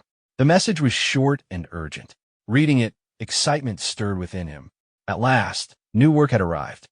The scene shifted to the next morning inside the Qingchang library. After entering the library, the protagonist immediately sensed something unusual. The entire space was silent and empty, with no signs of activity anywhere. As he looked around, confusion arose in his mind. He had been told to come quickly, yet the person who summoned him was nowhere to be seen. His gaze slowly swept across the room until it settled on a single girl seated at a table, quietly reading while wearing a pair of glasses. At first glance, she seemed like an ordinary student, but something about her presence felt familiar. A moment later, realization struck him. The girl with the glasses was Wu Yuqing. She revealed herself soon after, confirming his suspicion. As she removed her glasses, her presence suddenly became much more noticeable. A faint trace of embarrassment crossed her face before she quickly composed herself. She explained the glasses she had been wearing. They were a god relic capable of suppressing a person's presence, making them difficult to notice. While worn, they dulled one's existence, but once removed, all that suppressed presence would surge outward at once. The longer they were worn, the stronger the effect would be afterward. The protagonist reacted with mild confusion, finding the explanation unexpected but intriguing. As he stood there, he sensed the presence of divine energy reacting within him. Wu Yuqing continued explaining calmly, making it clear that the relic's effects were far more complex than they initially appeared. She then handed the glasses to him. As he examined them, curiosity filled his thoughts. Certain strange reactions he had experienced earlier now made more sense to him. He soon shifted his focus back to the reason he had been called. That was when Wu Yuqing brought out several documents and laid them before him. She explained that the mission was unusual. It was a containment task that normally would not be assigned to someone at his level. The target involved another god relic, one that amplified the wearer's primal desires. The current bearer was a woman named Lu Huiying, whose impulses became uncontrollable when encountering attractive men. The protagonist put on the glasses as he listened. It became clear that this relic had been prepared specifically for him. Given his current foundation, suppressing his presence first and then releasing it at the right moment would allow him to easily trigger the target's obsession and safely remove the relic. As the plan settled in his mind, the protagonist felt a slight flush of embarrassment. The method was obvious, but he could not deny that it suited him rather well. At the same time, he sensed another wave of divine energy being absorbed. The realization dawned on him that this mission would allow him to deal with two god relics at once while remaining relatively safe.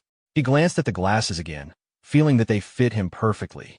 An ambitious thought crossed his mind as he imagined the results of wearing them for an extended period before removing them. With renewed confidence, he adjusted his hair, his posture straightening slightly as his thoughts soared toward the future. Nearby, Wu Yuqing watched him quietly, a trace of confusion appearing in her expression as she tried to understand what was going through his mind. The protagonist broke the silence and casually brought up the topic of the glasses. From her response, he understood that the glasses were not her personal item, but something borrowed from another containment company. That information surprised him.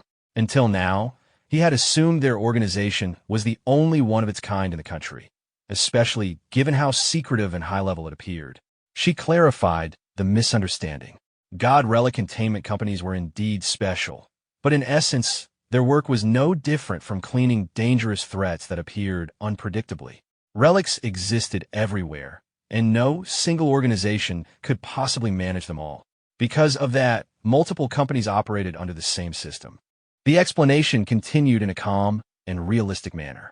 Containment work was extremely dangerous, and not everyone was qualified to handle it.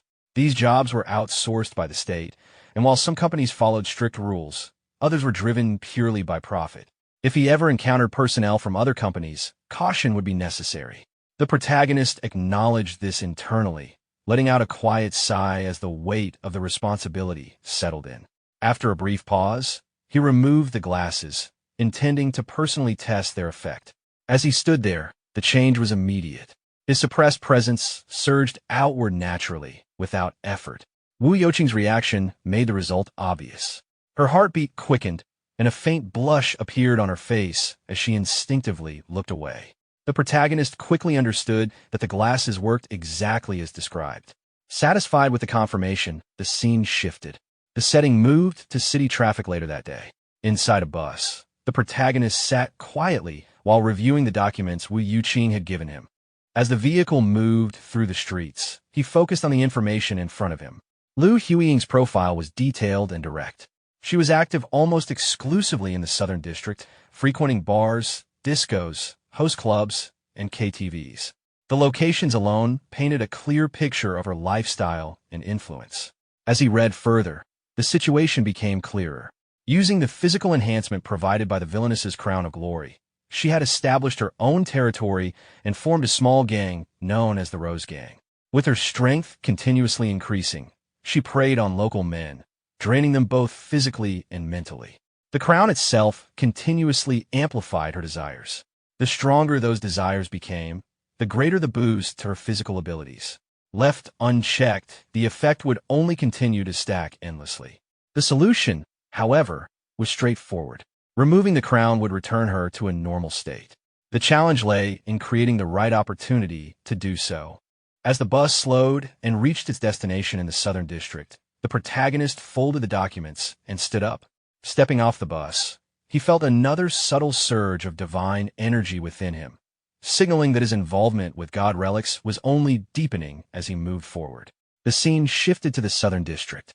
On a street corner, Lu Huiying was violently assaulting a man with a bat. A heavy strike landed squarely on his abdomen, forcing blood to spill from his mouth as he collapsed in pain. She casually swung the bat in her hand, clearly enjoying the complete lack of restraint that her current state allowed.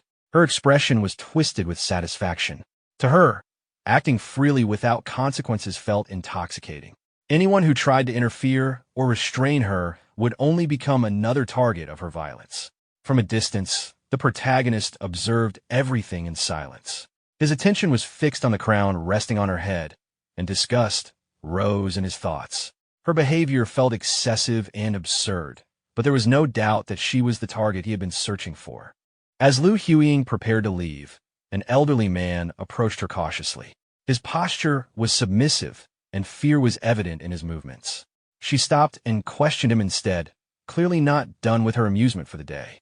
The old man bowed deeply, offering compliance without resistance. His desperation was obvious.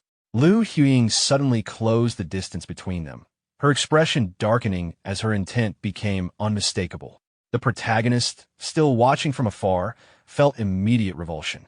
The thought of approaching her himself made his skin crawl, and the assignment felt far more unpleasant than expected. Before the situation could escalate further, a group of men arrived, advancing toward Lu Huiying with hostility. Their formation was aggressive, and their intent was clear. They had come seeking revenge. Recognizing the sudden shift, the protagonist decided to remain hidden and continue observing. This unexpected development could reveal valuable information. The leader of the group stepped forward, openly challenging Lu Huiying. It quickly became clear that he was Duan Kaiping, the leader of the Razor Gang. Lu Huiying turned toward him dismissively, showing no recognition or concern. One of her injured subordinates hurriedly explained his identity, confirming that the Razor Gang had suffered greatly at his hands before losing their territory. Lu Huiying approached Duan Kaiping slowly, examining him with obvious interest. Her attention lingered on his physique, and her behavior only further provoked him. Anger exploded from Duan Kaiping. He surged forward and launched a powerful punch, demanding the return of his territory. Lu Huiying evaded the attack effortlessly, moving with speed and confidence that far exceeded his expectations. Enraged, Duan Kaiping continued attacking relentlessly, shouting insults as his strikes repeatedly failed to land. From his vantage point, the protagonist pieced together the situation. The Southern District had originally belonged to the Razor Gang, but Lu Huiying had seized it using the power granted by the Crown, igniting an ongoing feud between the two groups. As the conflict escalated, Duan Kaiping's men joined the fight, charging toward Lu Huiying and her followers. The street quickly descended into chaos as both sides clashed violently. In the confusion, one of Duan Kaiping's men struck the old man's young son in the head with a brick. The child screamed in pain and collapsed to the ground. The sight instantly enraged Lu Huiying. Her attention snapped toward the injured child, and fury surged through her. The old man cried out in despair, rushing toward his son. Gripping her bat tightly, Lu Huiying turned back to her enemies, her rage now fully ignited. Any trace of amusement vanished as her intent shifted toward brutal retaliation. Duan showed a confident expression as he finally became serious. He stepped forward and launched a powerful punch, landing it directly on Lu Huiying's face. The force sent her flying into the air, crashing into nearby debris, which shattered on impact. She recovered quickly, rising with a twisted smile, clearly intrigued by the exchange. She decided to engage him properly instead of treating the fight as entertainment. From a distance, the protagonist continued to observe in silence. Both fighters advanced toward each other again, their movements sharp and forceful. As they clashed repeatedly, the protagonist analyzed Duan Kaiping carefully. His palm strikes were precise and controlled, shaped like a blade, capable of cutting with tremendous force. As the fight continued, both sides exchanged heavy blows. However, despite Duan's superior technique, Liu Huiying suffered only superficial injuries. In pure martial skill, Duan clearly surpassed her, but her body absorbed the damage unnaturally well, making it difficult to injure her seriously. At that moment, the protagonist felt the absorption process complete. Without hesitation, he chose to enhance his physical strength this time, pairing it with his previous speed enhancement. Testing the effect, he picked up a small stone and tossed it lightly before hurling it forward with full force. The stone struck Duan's lower leg. Despite its size, the impact was devastating, shattering the bone instantly. Duan collapsed in pain, screaming uncontrollably. The protagonist confirmed internally that the enhancement was extremely effective. Liu Huiying froze, immediately sensing something was wrong. She spun around, trying to locate the source of the attack. Duan accused someone of a sneak attack while struggling to stand. His companions rushed to support him, retreating quickly while issuing threats before leaving the scene. Liu Huiying watched them go, blood spilling from her mouth, clearly injured but still standing. The strike had caused noticeable damage. At that moment, the protagonist stepped forward and entered the scene. Liu Huiying focused on him, questioning whether he was responsible. The protagonist admitted it calmly, standing with confidence. She suspected he had used some kind of weapon. He neither confirmed nor denied it directly, only implying that it was not meant for her. While observing her stance and movements, the protagonist noted that her fighting style lacked discipline. It was clear she had never undergone formal training. He clenched his fist and prepared himself, deciding to confront her directly rather than relying on external control methods unless absolutely necessary. Liu Huiying reacted with vulgar confidence, attempting to provoke him. The protagonist remained silent, inhaling deeply and maintaining composure. His calm response unsettled her. For the first time, doubt surfaced in her thoughts as she began to reassess him. She demanded to know who he was.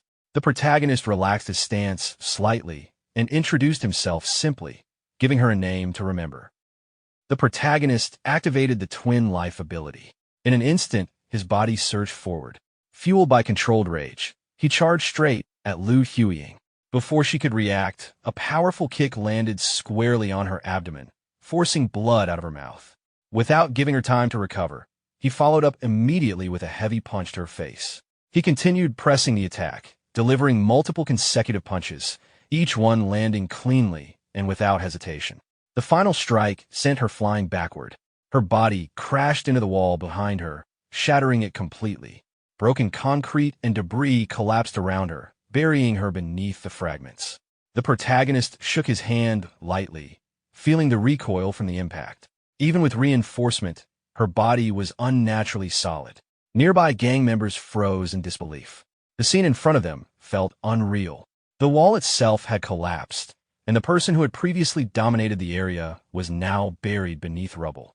The fact that even Duan Kaiping had been suppressed by her made this outcome even harder for them to accept. Moments later, Liu Huiying forced her way out from under the debris. Her expression twisted with rage as she slammed her bat against the ground, directing her fury toward the protagonist. The protagonist observed her calmly, his expression steady. Internally, he recognized that this was the kind of battle he had been craving. Liu Huiying rushed forward again, swinging her bat as she charged. The protagonist avoided the attack effortlessly, stepping aside with precise movement. He grabbed her by the neck and drove his knee in her face while restraining her. Blood spilled again as the impact landed cleanly. Instead of collapsing, Liu Huiying began laughing uncontrollably. Her eyes glowed with madness as she clutched onto the protagonist, convinced he would not escape.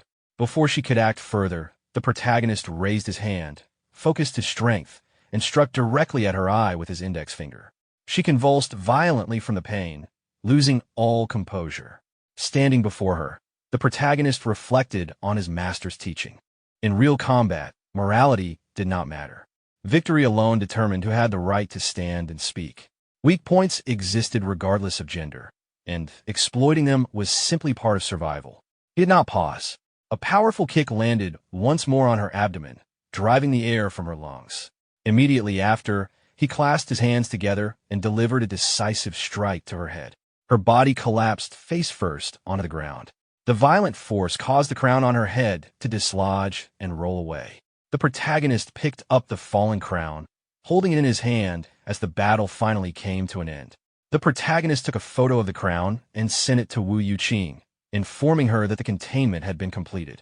Lu Huing lay on the ground nearby, only partially conscious.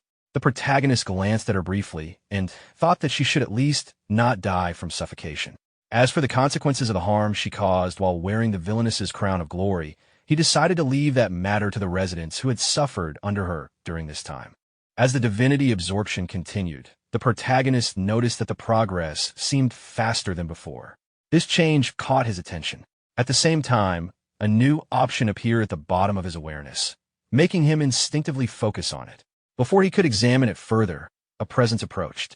A white-haired man dressed in a black suit appeared nearby, causing the protagonist to turn toward him in surprise.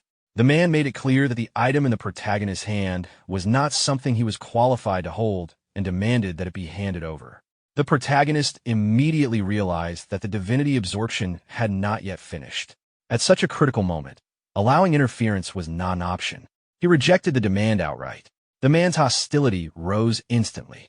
After assessing the protagonist's condition and compatibility, he judged that despite the protagonist's young age and background, his evaluation level was unexpectedly high. Even so, he still considered him far too weak. The man stepped forward, clearly preparing to force the issue. The protagonist reacted first, striking between the man's legs in an attempt to create an opening. The attack had no effect. The man had clearly anticipated such a move and showed no sign of injury. Realizing the situation was unfavorable, the protagonist immediately turned and ran. The white-haired man pursued him without hesitation, intent on killing him. While fleeing, the protagonist analyzed the situation. The man's body felt unnatural, almost as if it were composed of assembled mechanical parts. He suspected that this person might be a containment agent from another company. The pursuer quickly closed the distance and threw a punch. The protagonist narrowly avoided it and continued running, but it became clear that escape alone would not be enough. The gap between them was overwhelming, and the protagonist understood that prolonged engagement would only worsen his position. Before the absorption process could finish, the man suddenly appeared again, smashing through a wall and landing a direct punch. The protagonist tried to block it, but the force sent him flying backward. His body crashed through multiple walls before finally stopping, embedded deep into the last one. Pain spread through his body as he realized that no matter how he ran, he would eventually be caught. At that moment, the divinity extraction finally completed, unlocking a dormant ability that now met the conditions for activation. Without hesitation, the protagonist chose to activate it. The white-haired man advanced steadily through the broken walls, confident in his superiority and fully expecting the protagonist to surrender. Instead, the protagonist burst out from the shattered wall. In a sudden counterattack, he grabbed the man directly by the face, stopping his advance entirely. Still partially embedded in the wall, the protagonist realizes that the term recipient mentioned earlier was directed at him. After breaking free from his restraint with minimal effort, he steps out of the wall. The white-haired man, observing the protagonist's body and the strange black aura surrounding him, understands that he is facing someone known as a recipient and reacts with shock and fear. At that moment, the protagonist's body undergoes a transformation. Dark shadow, flames envelop him, and all of his injuries recover on their own.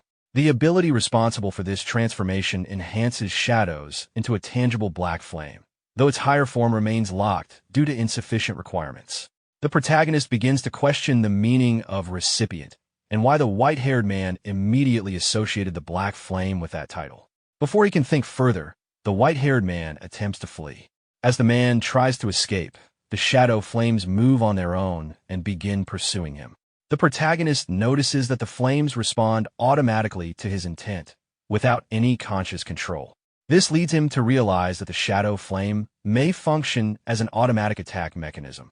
The flames quickly catch up to the fleeing man, engulfing him completely and invading his body from within. Unable to endure the scene unfolding before him, the protagonist becomes physically sick and vomits.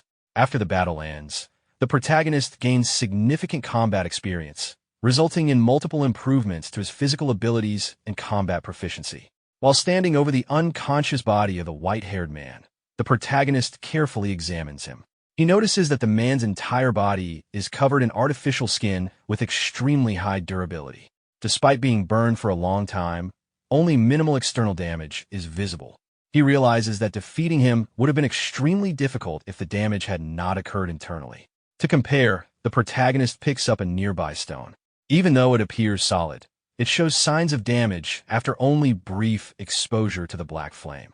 He concludes that the flame's destructive power is linked to the density of its target. Additionally, the stone shows no signs of charring and feels cold to the touch, suggesting the flame functions differently from normal fire. Due to the effect of the black flame, the stone gradually disappears from the protagonist's hand. From this, he understands that the black flame does not behave like ordinary fire. Instead, it originates from shadows. As the surrounding shadows diminish, the strength of the black flame weakens as well. He concludes that the greater the amount of nearby shadow, the more shadow flame can be converted, increasing its overall power. After deliberately dispersing the dark flame, the transformation ends and his body returns to its normal state. He realizes that the power was exhausted suddenly, without any clear indication or warning, and he is unable to determine how its cooldown functions.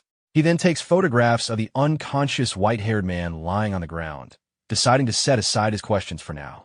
He plans to explain the situation involving this individual to Wu Yuqing first. The scene then shifts to the Southern District. Inside a massive building, a long-haired man stands before a grotesque creature composed of flesh and veins. One of his injured subordinates kneels before him, clearly aware that he had been warned repeatedly not to cause trouble recently. In an instant, the long-haired man moves close and grips the subordinate's head, applying pressure with his nails until blood begins to flow. The subordinate suffers intensely, trembling and sweating as the pain worsens. After a brief moment, the long-haired man allows the subordinate to rise and questions him about the two individuals who were sent out earlier. The subordinate reports that they appear to have been destroyed. The long-haired man initially considers White Raven as the cause, but learns that one of the attackers was instead injured by a young man. This revelation angers him greatly. The subordinate, terrified, explains that the youth is named Xue Jing and has no notable background, supposedly just an ordinary person. The idea that such a person could defeat the test subjects fills the long-haired man with rage. Although the test subjects were imperfect, he believes they should not have been overcome by someone ordinary. Enraged, he orders that the youth be captured. Turning his attention back to the massive creature before him, he decides that the captured youth will be personally fed to the sky-lodging insect mother. He believes this will allow the creature to produce stronger offspring, and sees this as another step toward his ultimate ambition of taking control of the planet. The scene shifts to Qingcheng Library. Standing inside the elevator, the protagonist reflects on the mission. He recognizes that the incident escalated far beyond expectations, and is uncertain how Wu Yuqing will handle the aftermath. After a brief moment of concern, he dismisses his worries, deciding that dwelling on it is pointless. He accepts that problems must be faced directly and resolves that, at worst, he will make amends through future achievements. After exiting the elevator, Wu Yuqing greets him with a respectful bow. Her behavior immediately catches him off guard. She takes full responsibility for the unexpected developments during the mission, acknowledging that leaving him to face danger alone was a serious failure on her part. Her formal apology and attitude leave him momentarily stunned. She then informs him that the mission's rank will be upgraded and that compensation will be provided, expressing hope that he will accept it. He agrees without objection, but is internally surprised, as her reaction is completely different from what he had anticipated. As they move together toward a table, Wu Yuqing explains that the identity of the man he killed has been confirmed. The individual was named Zhu Yingquan, born in Source City, and affiliated with Su's containment company as a body modification specialist. According to the company, his actions were deemed personal and unrelated to any official containment mission. After taking their seats, the protagonist considers this explanation questionable, especially given the man's interest in the villainess's crown of glory. Wu Yuqing shares the same concern and presents a map outlining the division between the inner ring and outer ring. Su's containment company operates within the inner ring, while her own organization is based in the outer ring. Given this separation, it would indeed be unreasonable for Su's containment company to dispatch someone so far outside their jurisdiction. She believes this statement holds no obvious loopholes. She then suggests that there may be a deeper story behind the incident and advises the protagonist not to get involved further for the time being, stating that she will handle the matter herself. The protagonist places the crown on the table and removes his glasses, mentioning that he nearly forgot to return both items. Wu Yuqing stops him, insisting that he keep the glasses, as they may still be useful in future missions. She then brings up a disturbing detail from Zhu Yingquan's autopsy report. All of his internal organs had vanished without leaving any trace. She expresses curiosity about how such a result was achieved. Internally, the protagonist reflects on the danger of the shadow flame. He realizes that even he does not fully understand its principles and decides that it would be best to keep this power secret for now. He avoids giving a direct explanation. As he removes the glasses, Wu Yuqing becomes visibly uncomfortable and quickly looks away, her reaction suggesting that the glasses have a significant effect on her perception. She tells him that if he does not wish to explain, he does not have to, acknowledging that everyone has their own secrets, and asks him to put the glasses back on properly. While doing so, the protagonist internally concludes that the glasses are nothing short of a divine artifact. He then turns his attention to a card he received and seeks clarification about its purpose. Wu Yuqing explains that it is a containment card. With it, conducting containment missions in the future will be far more convenient. Realizing the implication, the protagonist understands that this effectively grants him official status. Wu Yuqing confirms this and further explains that, in addition to the conveniences provided by certain official organizations, all data stored within the Qingqing library will now be fully accessible to him. Wu Yuqing stands up from her chair, indicating that she still has pending work to handle. She leaves the area, entrusting the protagonist to explore the library on his own at a relaxed pace. As she departs, the protagonist casually gestures in her direction in farewell. Once alone, excitement begins to surface in his thoughts. He realizes that this may be a rare opportunity to search for information related to the cattail ring. He heads toward the data storage center of the library. As he walks deeper inside, he observes the surroundings carefully and becomes aware that the space feels vast and independent, almost like a world isolated from the outside. He stops in front of a sealed container and notices its label, identifying it as God 018, known as Death Goddess's unreasonable favor. Curious, he reflects that this is a god relic he has never encountered before.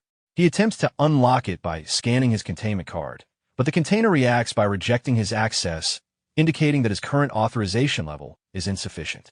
He moves on to another container positioned behind it, labeled God 069, Cinderella Boy 1. Based on its higher number, he assumes it should be accessible to him. However, this container also denies his request, once again indicating insufficient permissions. He continues attempting to access multiple containers across different shelves.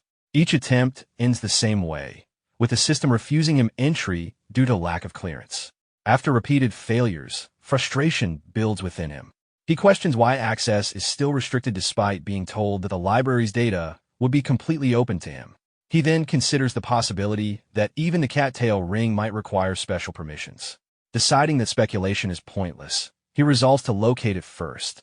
Eventually, he comes across a container labeled God 1391, Cattail Ring. Feeling uncertain but hopeful, he brings his hands together instinctively before attempting access once more. This time, the container responds positively. The data associated with the cattail ring becomes available. A sense of relief and excitement washes over him as he realizes the access attempt succeeded. However, he is immediately informed that the relic carries a danger level classified as B, which does not align with the protagonist's current clearance as a C-class containment personnel. As a result, only the first 2 layers of information are made available. Following this restriction, the container's internal drawers automatically open. As he reviews the available information, confusion arises. Based on his understanding, the relic merely allows its user to transform into a harmless kitten. He struggles to understand why it is rated at the same danger level as relics capable of large-scale destruction. He takes a seat at a table in the center of the data storage area and removes the documents from the container. As he reads through them, he learns that after wearing the cattail ring for 1 month, the holder gains the ability to switch freely between human and cat forms. He notes that this ability is surprisingly practical. Continuing to read, he encounters a historical record stating that in a past era, a doctor reacted fanatically upon witnessing the cattail ring and subsequently founded what became known as the alien god cult. This term immediately raises questions in his mind. He continues reading, expecting further information related to this cult. The records explain that after the death of a god, the earth fractured, creating vast borderlands across the world. During exploration of these regions, humanity discovered tools capable of communicating with alien gods. Groups driven by ambition and a desire for power began worshipping these entities, forming organizations collectively referred to as alien god cults. Individuals who received power or gifts from these alien gods were labeled as recipients.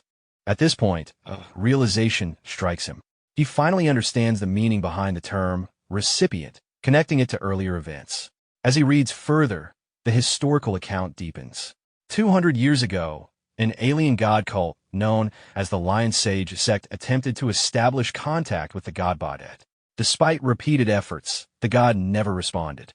That changed when one believer obtained God, 1391, and transformed into a cat, which finally resulted in receiving Bastet's blessing.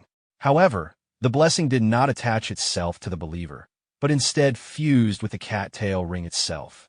From that moment onward, the cat-tail ring began to possess increasingly mysterious and dangerous power.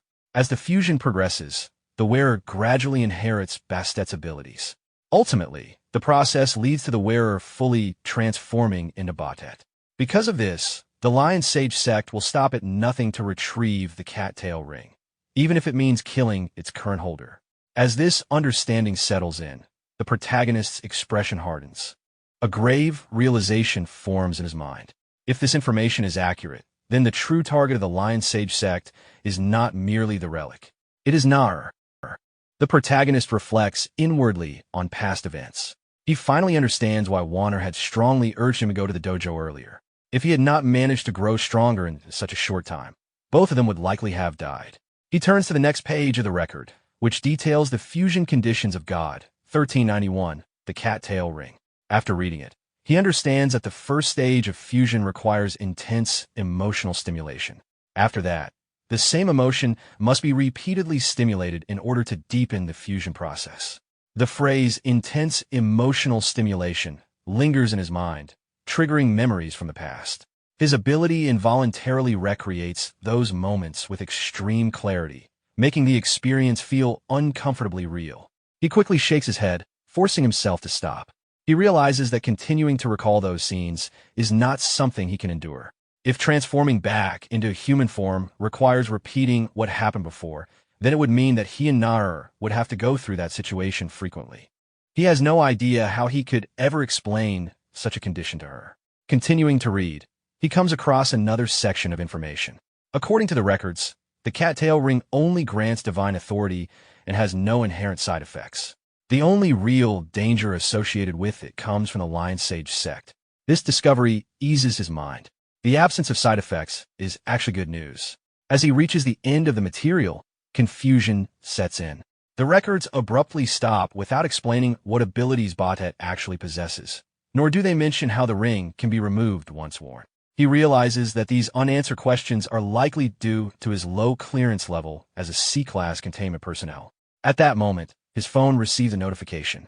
He glances at the screen and initially assumes it might be his wages being paid unusually early. After checking the message, he realizes it is actually the compensation transferred by Wu Yuqing. The amount is far larger than he expected. With this sum, he no longer needs to carefully calculate his daily expenses.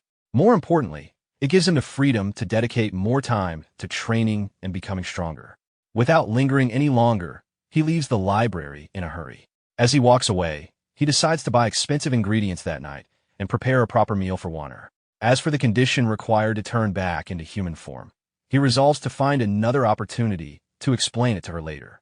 5 days pass. Inside the protagonist's home, the dining table is filled with several costly dishes. Warner and the protagonist sit together, eating. Warner notices his recent behavior and feels puzzled by his sudden extravagance. She wonders whether he has somehow made money. The protagonist responds vaguely, implying that he had come into wealth briefly. Her confusion deepens, prompting him to explain further. Over the past few days, he learned a technique called the Tremor Armor Technique from his master. While the technique itself is effective, its cultivation process is extremely expensive. Each session requires medicinal supplements and a medicinal bath afterward. Practicing a single set costs 40,000, and he completed 5 sets in total. He did not expect 200,000 to be consumed so quickly. Warner quickly calculates the remaining amount and points out that there should still be over 30,000 left. She questions why only a small amount remains. While she acknowledges that his respect and generosity toward his master are admirable, she firmly warns him to be more careful with money. She reminds him that beyond potions, he will eventually need to purchase weapons and hidden tools. In addition, proper formal attire is necessary for entering high-end venues, and even the cheapest options cost over 100,000. The protagonist is taken aback by this information. He realizes that the expenses ahead are far greater than he had anticipated. Warner points out that buying such luxurious ingredients should be limited to once a month at most. The protagonist responds casually, not arguing with her. As he continues eating, his thoughts drift. He realizes that there are far too many ways to spend money. Payday is still far away, and Wu Yuqing is unlikely to arrange any missions for him anytime soon. If he does not find a way to earn money soon, he and Warner will once again struggle just to get by. After the meal, he looks through available job listings but finds nothing suitable. Left with few options, he sends a message to Chun, explaining that money is tight and asking whether there is any work available. He mentions that bodyguard work or physical labor would both be acceptable. Chun replies quickly, telling him that he asked the right person. Chun instructs him to come to the Hidden Dragon Dojo the next afternoon, explaining that a senior brother will first assess his ability. While the protagonist is still processing the reply, he notices Warner rapidly finishing the remaining food. He reacts instinctively, realizing too late that she has nearly eaten everything. The scene then shifts to the Hidden Dragon Dojo.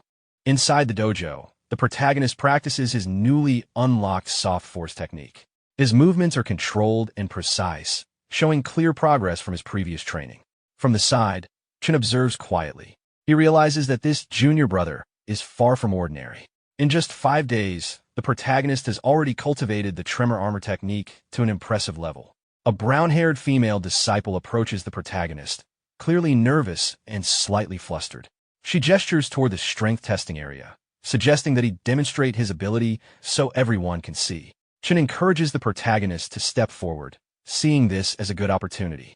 Although the protagonist hesitates at first, Chun quietly urges him on, pointing out that this is a perfect chance to test the results of his recent training and allow others to witness his strength. Accepting this reasoning, the protagonist steps forward and agrees to try. Some nearby disciples whisper among themselves. Since the protagonist has not been at the dojo for long, they assume his strength is probably lacking and suggest that he should not push himself too hard. Others joke lightly, implying that he might hurt himself. The brown-haired girl becomes visibly annoyed by these comments, clearly believing in the protagonist's ability. The strength testing begins. The punch force machine registers Ning Mingming's previous result at 232 kilograms. The protagonist then steps up and delivers a light punch to the testing device. The motion appears casual, lacking any obvious build-up. This immediately causes confusion among the onlookers. Some wonder why he did not charge up his strength, while others begin to laugh, assuming that he held back out of fear of embarrassment. Suddenly, the testing machine reaches its limit. The device strains, tears apart, and breaks, indicating that the maximum measurable punch force has been exceeded. The surrounding disciples are stunned. None of them expected such a result from such a seemingly gentle strike. Standing calmly before them, the protagonist explains the principle behind what he used. Rather than relying on brute strength, he applied soft force. He clarifies that stronger force does not always mean better results. Soft force is an advanced application of gene force, where power is concentrated into a single point, injected into the target, and then released internally. He suggests that others attempt to comprehend this method themselves. Ning Mingming listens intently, clearly impressed and grateful for the explanation. Some nearby disciples react with subtle jealousy, unable to hide their envy. The protagonist then instructs a short-haired junior to retrieve a punch pad from the warehouse and place it on the force testing machine. Afterward, Chun approaches the protagonist and hands him a business card. Based on the skill he has just demonstrated, Chun feels confident in recommending him. He explains that a powerful individual is currently looking for a bodyguard. While the situation surrounding the job is somewhat complicated, the opportunity itself is genuine. The protagonist carefully examines the card. When he notices the compensation listed, his attention sharpens immediately.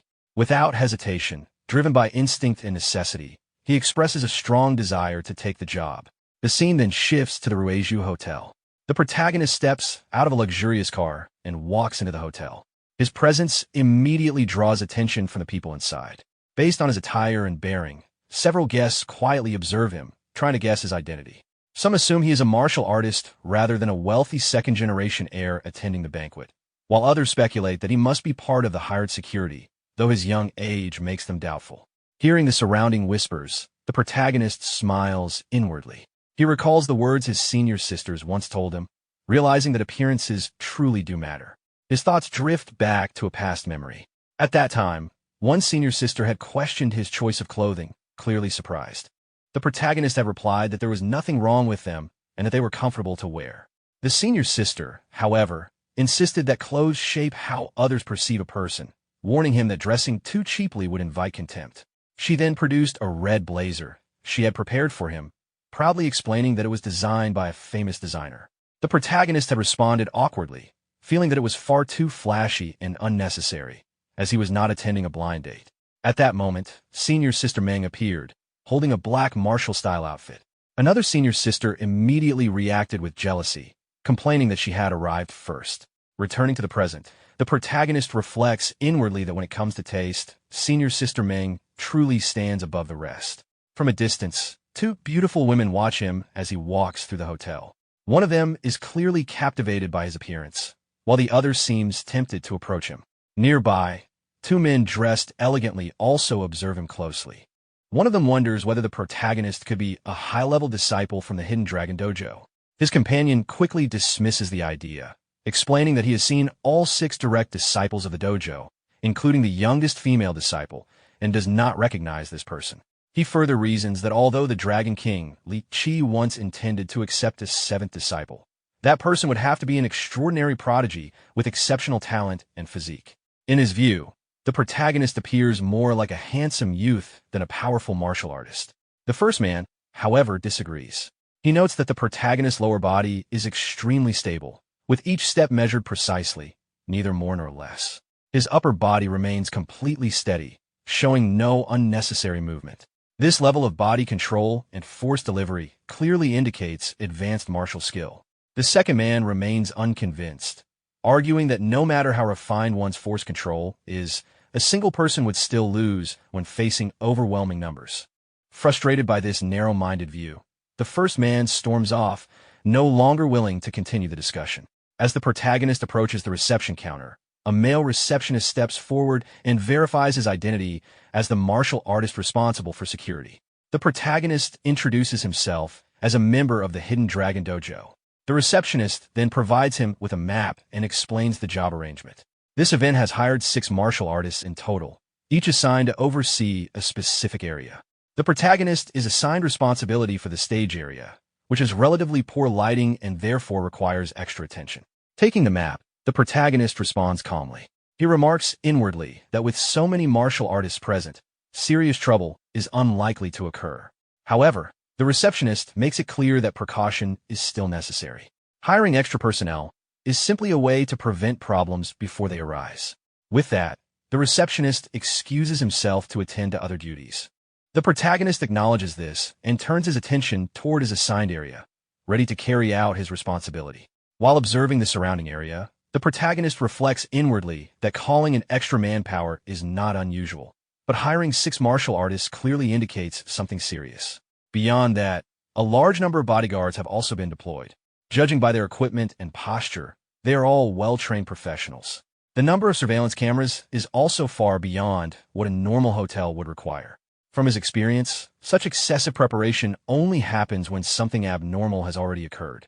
This makes him wonder what kind of incident could justify such a large-scale arrangement. Soon after, a man dressed in white approaches him. The man introduces himself as a member of the Tiger Soul Dojo named Li Zhaoquan. He makes it clear that he has no intention of causing trouble, but as fellow martial artists, it is reasonable to understand each other's strength beforehand. The protagonist agrees, understanding that this so-called exchange is a customary way for martial artists to gauge one another's level. He realizes that the man likely doubts his strength due to his young age. At the same time, the protagonist also sees this as a chance to evaluate his own standing. As the two begin crossing hands, several people nearby take notice. A red-haired man recognizes the protagonist and reacts with surprise, while a short-haired woman curiously asks for opinions on who might win. Before any conclusion can be reached, a pink-haired man arrives, immediately drawing attention from the surrounding crowd. His presence alone is enough to make others react with respect.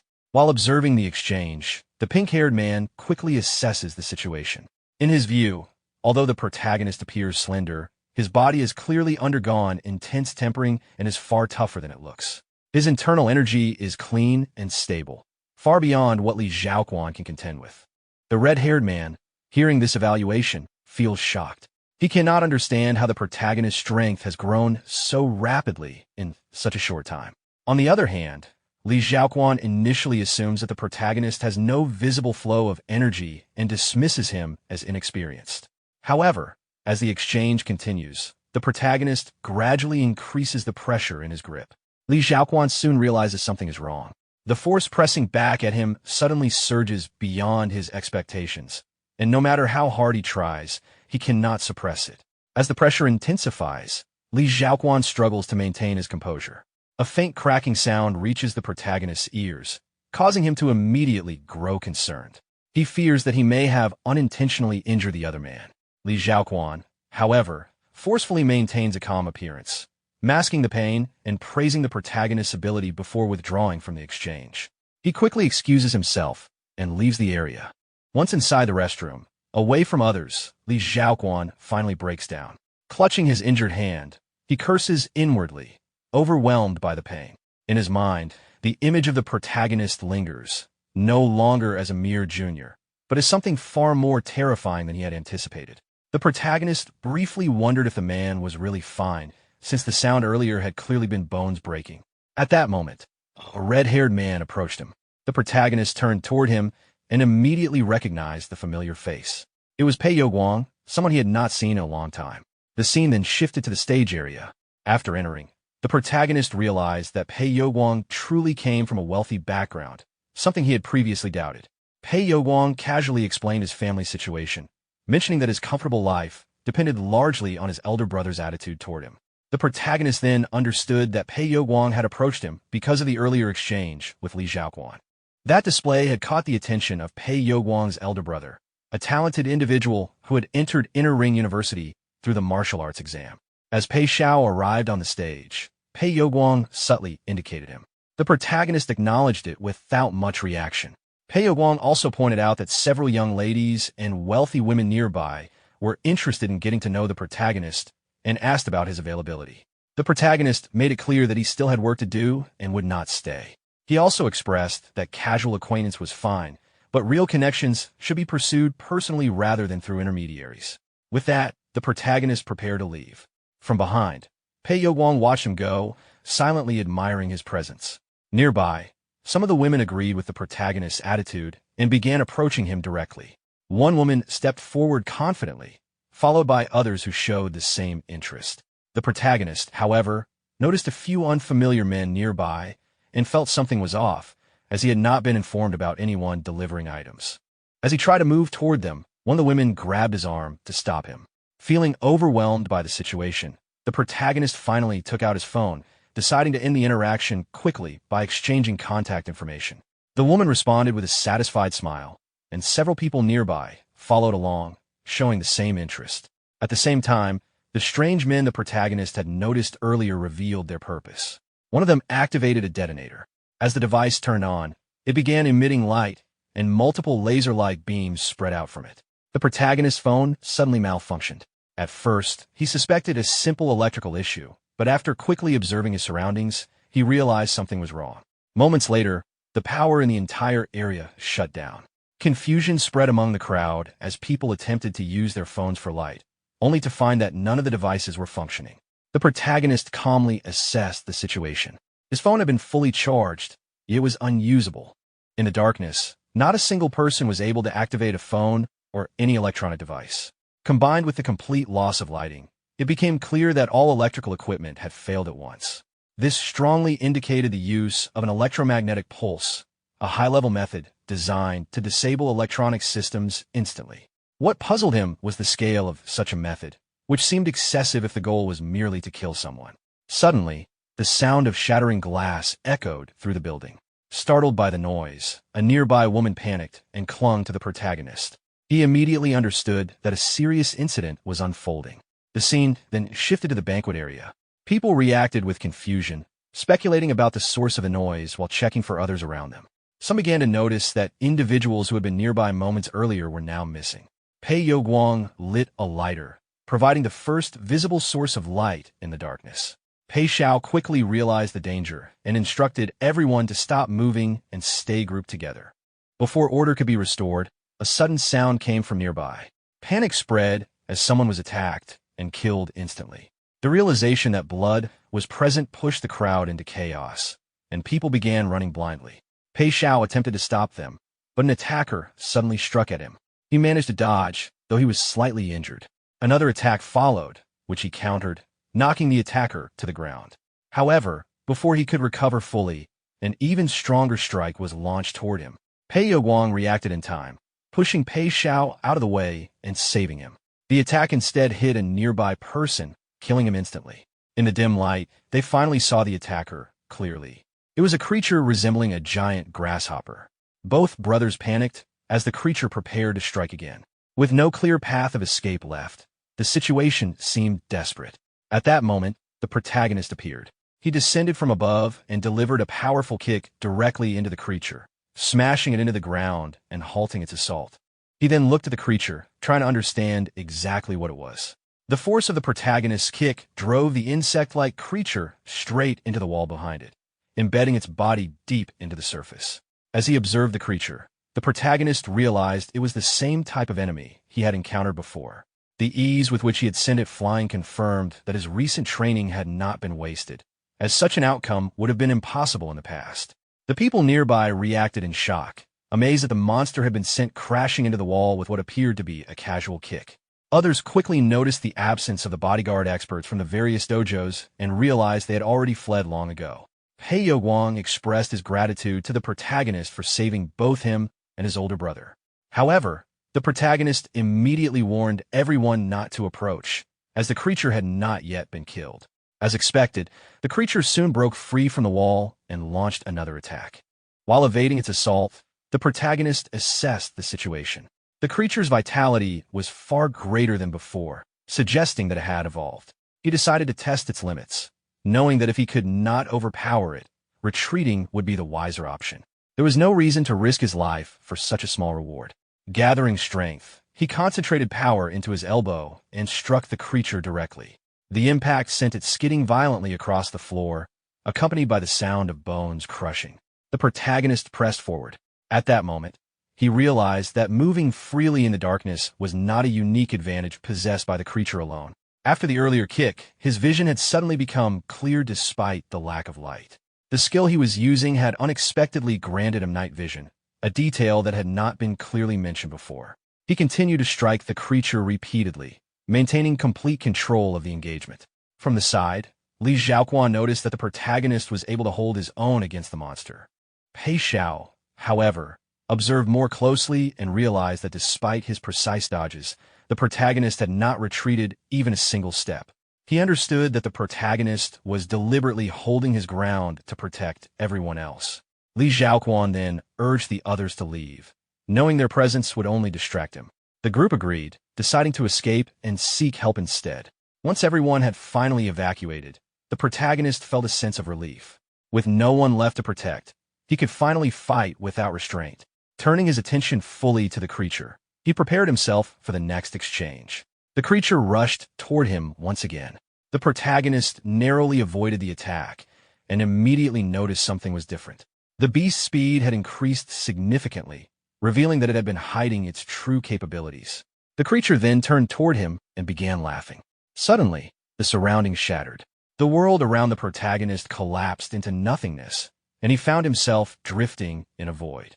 Confusion set in as he questioned whether he had fallen into some kind of illusion or technique.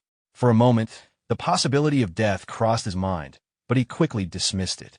After investing so much time and money in mastering martial arts, losing to a creature like this was unacceptable. Something had clearly gone wrong, and the cause lay elsewhere. Within the void, the protagonist fell and landed upon the massive hand of a dragon. As he stared at the creature, a sense of familiarity surfaced in his mind, as though he had encountered it somewhere before. At that exact moment, the insect-like creature seized the opening and struck his chest with a direct punch. However, before the impact could fully take effect, a golden and blue aura surged outward, enveloping the protagonist's body. His chest began to glow, followed by his eyes, as a powerful force awakened within him.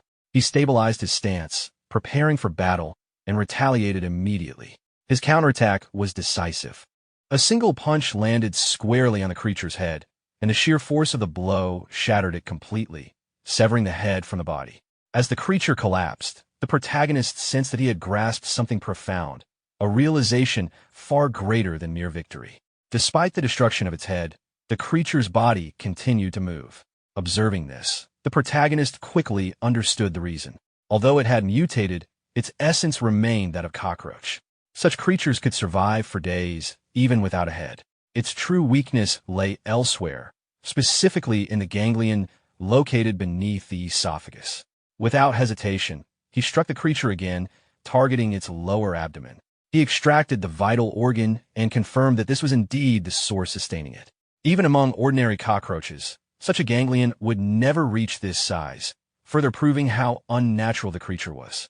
As the threat was finally neutralized, the people who had been hiding beneath tables slowly emerged. Realization spread through the crowd that the monster had been killed. Shock, relief, and excitement followed as many began to recognize the protagonist's overwhelming strength and speculate about his background, with some even expressing interest in supporting him financially. Nearby, Li Xiaoquan was approached by others who openly expressed admiration for his courage in having confronted someone of such caliber earlier. Though outwardly composed, he was drenched in sweat. Internally, he realized that during their earlier exchange, the protagonist had not even used a fraction of his true strength. The fact that he had shown restraint instead of crippling him filled Li Xiaoquan with both gratitude and fear. Sensing that the situation was far from over, the protagonist urged everyone to take advantage of the moment and evacuate immediately. He felt strongly that the incident was far more complex than it appeared on the surface. Someone noticed that the protagonist had been injured, causing concern to spread once again. Shortly after, the host of the banquet approached him and identified himself, seeking clarification about whether the incident had truly been accidental. After receiving the host's information, the protagonist explained his conclusion. The blackout was not natural, but the result of an electromagnetic pulse, almost certainly man-made. The creature itself had likely been deliberately released inside the venue. Taken together, the objective was clear: a coordinated attempt to kill everyone present. The host reacted with visible anger and resolved to have the matter thoroughly investigated. However, the protagonist remained skeptical. The excessive number of surveillance cameras and hired martial artists indicated that danger had been anticipated in advance. Insisting on holding the banquet under such conditions only raised further suspicion. Given that the attendees were all influential individuals, the motive behind targeting them became even more troubling. In his assessment, the host was concealing more than he revealed. Despite the monster's death, the protagonist emphasized that the danger had not yet passed. He instructed everyone to leave in an orderly manner, move carefully, and use any available light sources to guide their way. Before departing, the host attempted to probe further by questioning the nature of the creature. The protagonist deflected the inquiry, maintaining his role as a bodyguard whose responsibility was limited to ensuring safety, not uncovering deeper truths. Internally, he recognized the attempt for what it was. Someone was already testing him. The deeper he looked, the clearer it became that the situation was far more dangerous and complicated than he had initially assumed. After reaching the lounge area, the protagonist sat quietly on a chair. Panic spread among the survivors as several people hurried to contact their families, desperate to leave the hotel and unwilling to ever return. While resting, the protagonist assessed the situation inwardly and felt that the gains from this incident were far from insignificant. At that moment, the system interface appeared. The intense deathmatch had greatly stimulated his potential, granting a massive increase in fitness, health preservation, running, combat fighting, accuracy, charm technique, and visualization experience. Through the life and death struggle, he gained deep insights into combat, long-distance raids, and killing intent, successfully learning a new killing-type movement technique. He also visualized the scene of a true dragon sweeping across the sea of clouds, leading to multiple level promotions across his attributes. After processing the information, the protagonist realized that several experience gains had reached 4-digit values and that the specialization requirements had been fulfilled. Almost immediately, his body began to recover on its own. Upon checking himself, he discovered that all injuries had completely healed, as if his status had been fully restored after leveling up. The system interface appeared again, informing him that the conditions had been met to convert basic force delivery into special force delivery through specialization. Confusion surfaced as he considered whether this was related to his comprehension of the cloud ceiling tale, and whether the special force delivery was tied to the hidden dragon martial arts. Concluding that special force delivery was unquestionably superior, he made the choice without hesitation. The system confirmed the successful specialization. His force delivery level increased significantly, with a large amount of accumulated experience converted into hidden dragon force. A powerful sensation surged through his body. It felt as though long-rusted pathways had been lubricated, allowing gene force to flow with unprecedented smoothness. Recognizing the rarity of this opportunity, he immediately decided to take advantage of it and began practicing the tremor armor technique once more. Not long after, the medical team arrived to treat the injured. When they turned their attention toward the protagonist, shock spread upon discovering that he was fully recovered and already immersed in meditation. The scene then shifted to the hidden dragon dojo. Inside the dojo, the protagonist received treatment from his senior sister. Concern was evident as she reflected on how a routine bodyguard commission had escalated into an encounter with such a monster. The dojo master soon appeared, explaining that the dojo's commissions were inherently dangerous, as martial artists constantly lived on the edge of life and death. Seeking answers, the protagonist inquired about the monster's origin. The dojo master admitted he was not fully certain, only that the creature was likely connected to the borderlands. This caused the protagonist to reflect inwardly on the naturally occurring rift mentioned in the data that appeared after the god's death, wondering what truly existed within it. The dojo master advised him not to overthink it, emphasizing that survival itself was already a great blessing. Moreover, through this experience, the protagonist had comprehended the hidden dragon style's killing move, cloud ceiling tail. For a martial artist, tempering oneself between life and death remained the greatest teacher. The protagonist explained to his master that he seemed to have comprehended the essence of the hidden dragon style. The dojo master was so shocked that he stood up from his wheelchair and moved closer to him. After carefully examining the protagonist's hand, the master lost his composure, fell to the ground, and realized that the protagonist had unknowingly nurtured a dragon within his body. The senior sister, confused by their reaction, could not understand what they were referring to. The master, however, was clearly pleased. He explained that the hidden dragon style was not merely a martial technique, but a method of cultivating a living dragon force within the physical body. This dragon was not an illusion, but a real force with its own spirituality. From that moment onward, martial cultivation became a process of nourishing that inner dragon.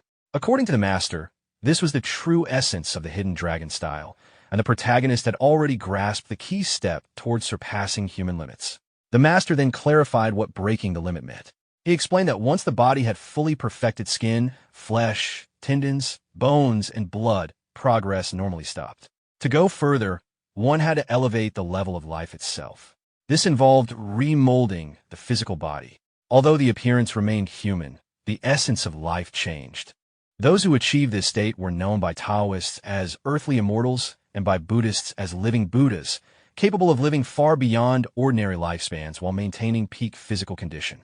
While listening, the protagonist noticed that the master's crippled legs were likely the result of a failed attempt at this transformation. The master reassured him that he had already crossed a critical threshold, greatly reducing the risk of failure. From here on, steady and patient cultivation was all that was required. The senior sister then questioned why the master had still grown old despite once being powerful enough to cross the dragon gate. The master revealed that the dragon he had nurtured was killed. This revelation shocked both disciples. The master went on to recount his past. In the North District, he had relied on his overwhelming martial strength and acted recklessly, constantly engaging in duels alongside Manhwa Sang. His arrogance led him to offend many powerful enemies. When they failed to defeat him directly, they targeted Manhwa Sang's family instead. Consumed by anger, the master sought revenge without restraint, killing all who stood in his way. For a time, he believed himself invincible, but eventually retribution arrived. A powerful enemy shattered his legs and destroyed the dragon within him, breaking his spirit and leaving him crippled. When others abandoned him, only Meng Basang remained loyal. To escape their enemies and protect Qin Jiao, they left the North District and eventually established the Hidden Dragon Dojo in this remote area. Although the master admitted that thoughts of revenge still lingered, he explained that his enemies were figures from the inner ring of the North District, far beyond their current reach. He considered the matter part of the past and advised the protagonist not to dwell on it unless he someday legitimately entered the inner ring. Later, the scene shifted to the outskirts of the city. As the protagonist walked toward his apartment, he received confirmation that a large sum of money from the hotel had been transferred into his bank account, leaving him with a substantial balance. He noted the efficiency of the hotel's payment process. After returning home, he entered the apartment but found Warner absent once again. Sensing something unusual, he activated his visualization ability and noticed movement outside. Looking through the window, he saw two unfamiliar men approaching, and he immediately realized that Warner was in danger. Warner confronted the two men, questioning why they had returned after fleeing earlier. One of them explained that the infinite dragon crown had reacted to her, indicating that she possessed outstanding aptitude and could become a suitable recipient. He suggested that with the support of the main sect, their forces could be rebuilt. Warner was clearly shaken by this revelation. Before the discussion could continue, the protagonist stepped in, making it clear that Warner was unwilling. Warner was surprised by his sudden appearance, and the protagonist realized from their exchange that these men were connected to her sect. One of the men warned that if Warner continued staying with the protagonist, Kant Security Company might discover his existence and implicate him. The mention of Kant Security Company caused Warner to hesitate. The protagonist, however, could not ignore what he had heard. As the man elaborated, he implied that Kant Security Company posed a serious threat and that the protagonist would inevitably be dragged into danger if Warner stayed. While Warner remained conflicted, the protagonist reflected on the true nature of Kant Security Company. After the death of the god, the world had briefly descended into chaos, forcing authorities to delegate law enforcement power to private security organizations. Kant Security Company was one of these groups, but unlike the others, it expanded rapidly and grew beyond control, becoming deeply entrenched and extremely dangerous. Ning Pingna's concealment had once been effective, but the arrival of the dragon sect had significantly increased the risk of exposure. Even so, the protagonist felt no fear at the thought of facing Kant Security Company. He made his stance clear that Warner would not return with them. Warner was startled, but deeply moved. The man mocked the idea that the protagonist could protect her, emphasizing the overwhelming strength of Kant Security Company. The protagonist, however, remained firm, believing that no conclusion could be drawn without facing the situation directly. As the man continued to belittle him, Warner finally lost her patience. She expressed her anger at being dragged into trouble against her will, explaining that she had never wanted to become the dragon sect's leader and had been forced into the role by someone else. She rejected the idea of receiving any so-called inheritance and insisted that she would not leave. She also firmly stated her trust in the protagonist's ability to protect her. The protagonist supported her without hesitation, and the two of them left together, ignoring the man's displeasure. Meanwhile, elsewhere, inside a laboratory, a white-haired man stood beside an abomination. He was astonished by the report that Number 1 had been beaten to death by a 17-year-old high school student. Even Cheng Xian, at the same age, would have struggled against Number 1. The existence of such a powerful young genius in Qingsheng deeply unsettled him. A short-haired boy offered a different perspective, explaining that the so-called genius from the news was not truly comparable. In his view, the little senior brother had only trained in martial arts briefly at the age of 17, whereas the person mentioned in the report was likely cultivated in secret by the Hidden Dragon Dojo for a long time and had only revealed his strength through a single shocking achievement. The white-haired man showed little interest in continuing the discussion. Although the expected outcome had not been achieved, he considered the incident acceptable, as several deaths had already occurred and served as a warning to the governing council. He then shifted the focus to Number 9 and requested an update. The short-haired boy reported that Number 9 had consumed Number 7 the previous night. Despite being born for only 10 days, its growth rate was already abnormally fast.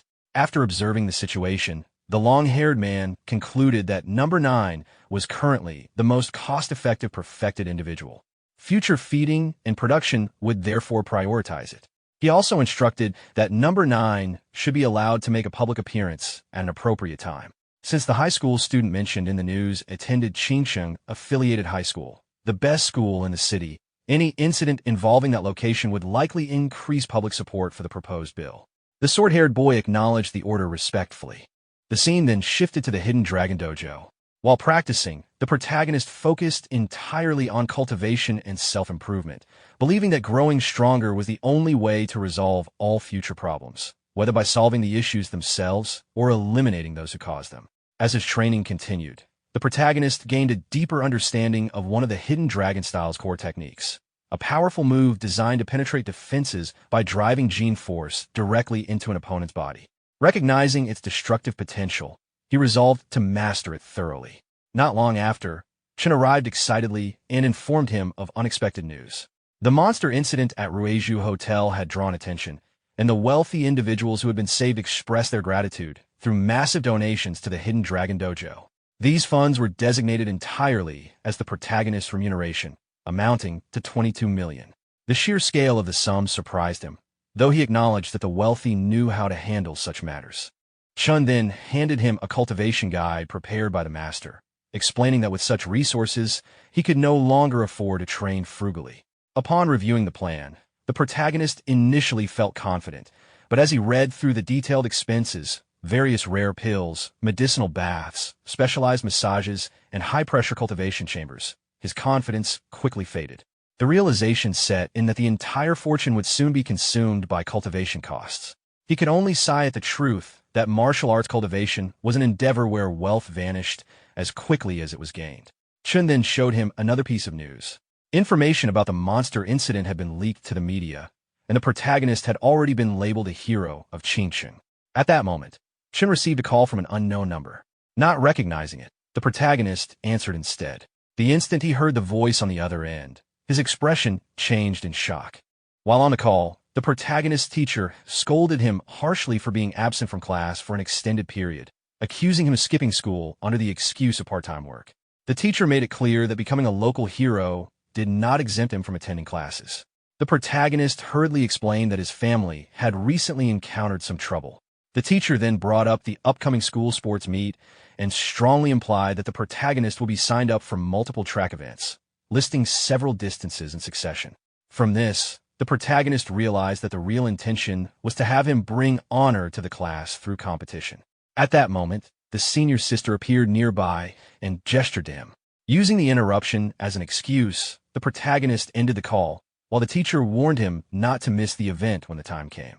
Turning his attention to the senior sister, he asked what she needed. She informed him that there was a request made specifically for him, emphasizing that the reward was extremely generous. Curious, he asked for details and learned that the request involved a sparring session. The client was also a martial artist who had grown interested after seeing the recent news and wanted to test his skills. The offered reward was 500,000, a sum that genuinely surprised the protagonist. The scene then shifted to the Inner Ring's North District. This area was known as the residence of high-ranking government officials and was often referred to as the Northern Wealth. It was said that a random individual there could earn in minutes what an Outer Ring household made in an entire year. As the protagonist arrived in the district by car, he could not help but feel overwhelmed. Upon reaching the destination, the driver informed him that they had arrived. Stepping out, the protagonist reflected again on the unusually high payment for a simple sparring session, concluding that such an amount was probably insignificant to someone of that status. Standing before the entrance, he observed the sheer size of the estate, noting that it was nearly as large as half his school. He also noticed two brothers nearby and felt puzzled by their presence. When he approached them, it became clear that neither of them had personally submitted the request to the dojo. Instead, they explained that someone else had used them as intermediaries to arrange the meeting. One of the brothers emphasized that he was only following his father's instructions and would not dare to disobey him. The protagonist initially assumed that the father himself wanted to spar, but this was quickly denied. The explanation was vague, suggesting that another individual had asked the father for a favor. As they began walking together, the situation became clearer. The person behind the request came from an official organization, though the exact affiliation was unknown. The brother's father had stressed that this person's requirements must be met as thoroughly as possible. During a dinner the previous night, he had instructed them to arrange a meeting with the protagonist, which led to the current situation. Pei Xiao questioned whether the protagonist truly had no idea who was behind the meeting. The protagonist made it clear that he had no clues at all, though inwardly he wondered if the matter was connected to Kant's security company. As Pei Xiao opened the door, he warned the protagonist not to lower his guard. Even though the protagonist was strong, the person inside might be stronger than anyone he had encountered before. Inside the room, a well-built man sat calmly on a chair. His presence alone made it clear that he was no ordinary individual. The protagonist greeted him politely, but while observing him closely, he noticed scars on the webbing between his thumb and forefinger, along with a bullet wound on his shoulder. These were not injuries an ordinary person would have. The man resembled someone accustomed to military life and real combat. Without wasting time, the man moved directly toward confrontation. The protagonist immediately took a fighting stance, suspecting that if this person truly came from that security company, the encounter could not be taken lightly. When their punches collided, a shockwave spread throughout the room, cracking the ground beneath them. Mandrill initially assumed the protagonist's hand would be severely damaged, but to his confusion, the protagonist showed no signs of injury and instead counterattacked immediately. A powerful strike landed on Mandrill's back, sending him flying and embedding him halfway into the ground. Both Pei brothers were stunned. One realized that if he had taken Mandrill's punch directly, his entire hand would have been destroyed, yet the protagonist remained unharmed and even managed to counter. The other wondered how much strength the protagonist was still concealing. As the protagonist approached Mandrill, he assessed that with this level of skill, the man should not merely be an ordinary rich individual. Mandrill soon freed himself from the ground, appearing exhilarated rather than injured, urging the fight to continue. The protagonist found it strange. An attack capable of blowing apart a cockroach monster had failed to deal effective damage. The sensation reminded him of a previous encounter with Tu Inkuan, making him suspect something unusual. When he questioned Mandrill's nature, it was revealed that Mandrill possessed a military-grade xenograft. Beneath his skin was a B1 protective membrane, an entry-level military enhancement designed to absorb shock, particularly effective against internal martial force. It explained why the earlier strike had little effect. Mandrill attempted to entice the protagonist with the idea of installing a similar enhancement, but the protagonist showed no interest. Mandrill expressed disdain toward martial artists who refused such modifications, claiming they failed to accept the changing times. Advancing once more, Mandrill demonstrated another modification. By clapping his hands, he released a powerful ultrasonic wave that caused intense dizziness. The protagonist was forced to cover his ears as the sound assaulted him. Mandrill explained that the closer the target, the stronger the effect, rendering evasion meaningless. Confident in his advantage, Mandrill pressed forward. However, just as he closed in, the protagonist stopped him with a single palm, bringing the advance to a halt and leaving Mandrill completely stunned. The protagonist applied slight pressure and lifted Mandrill into the air before tossing him aside. By directing gene force past the skin and protective membrane, he sent the force directly into Mandrill's body.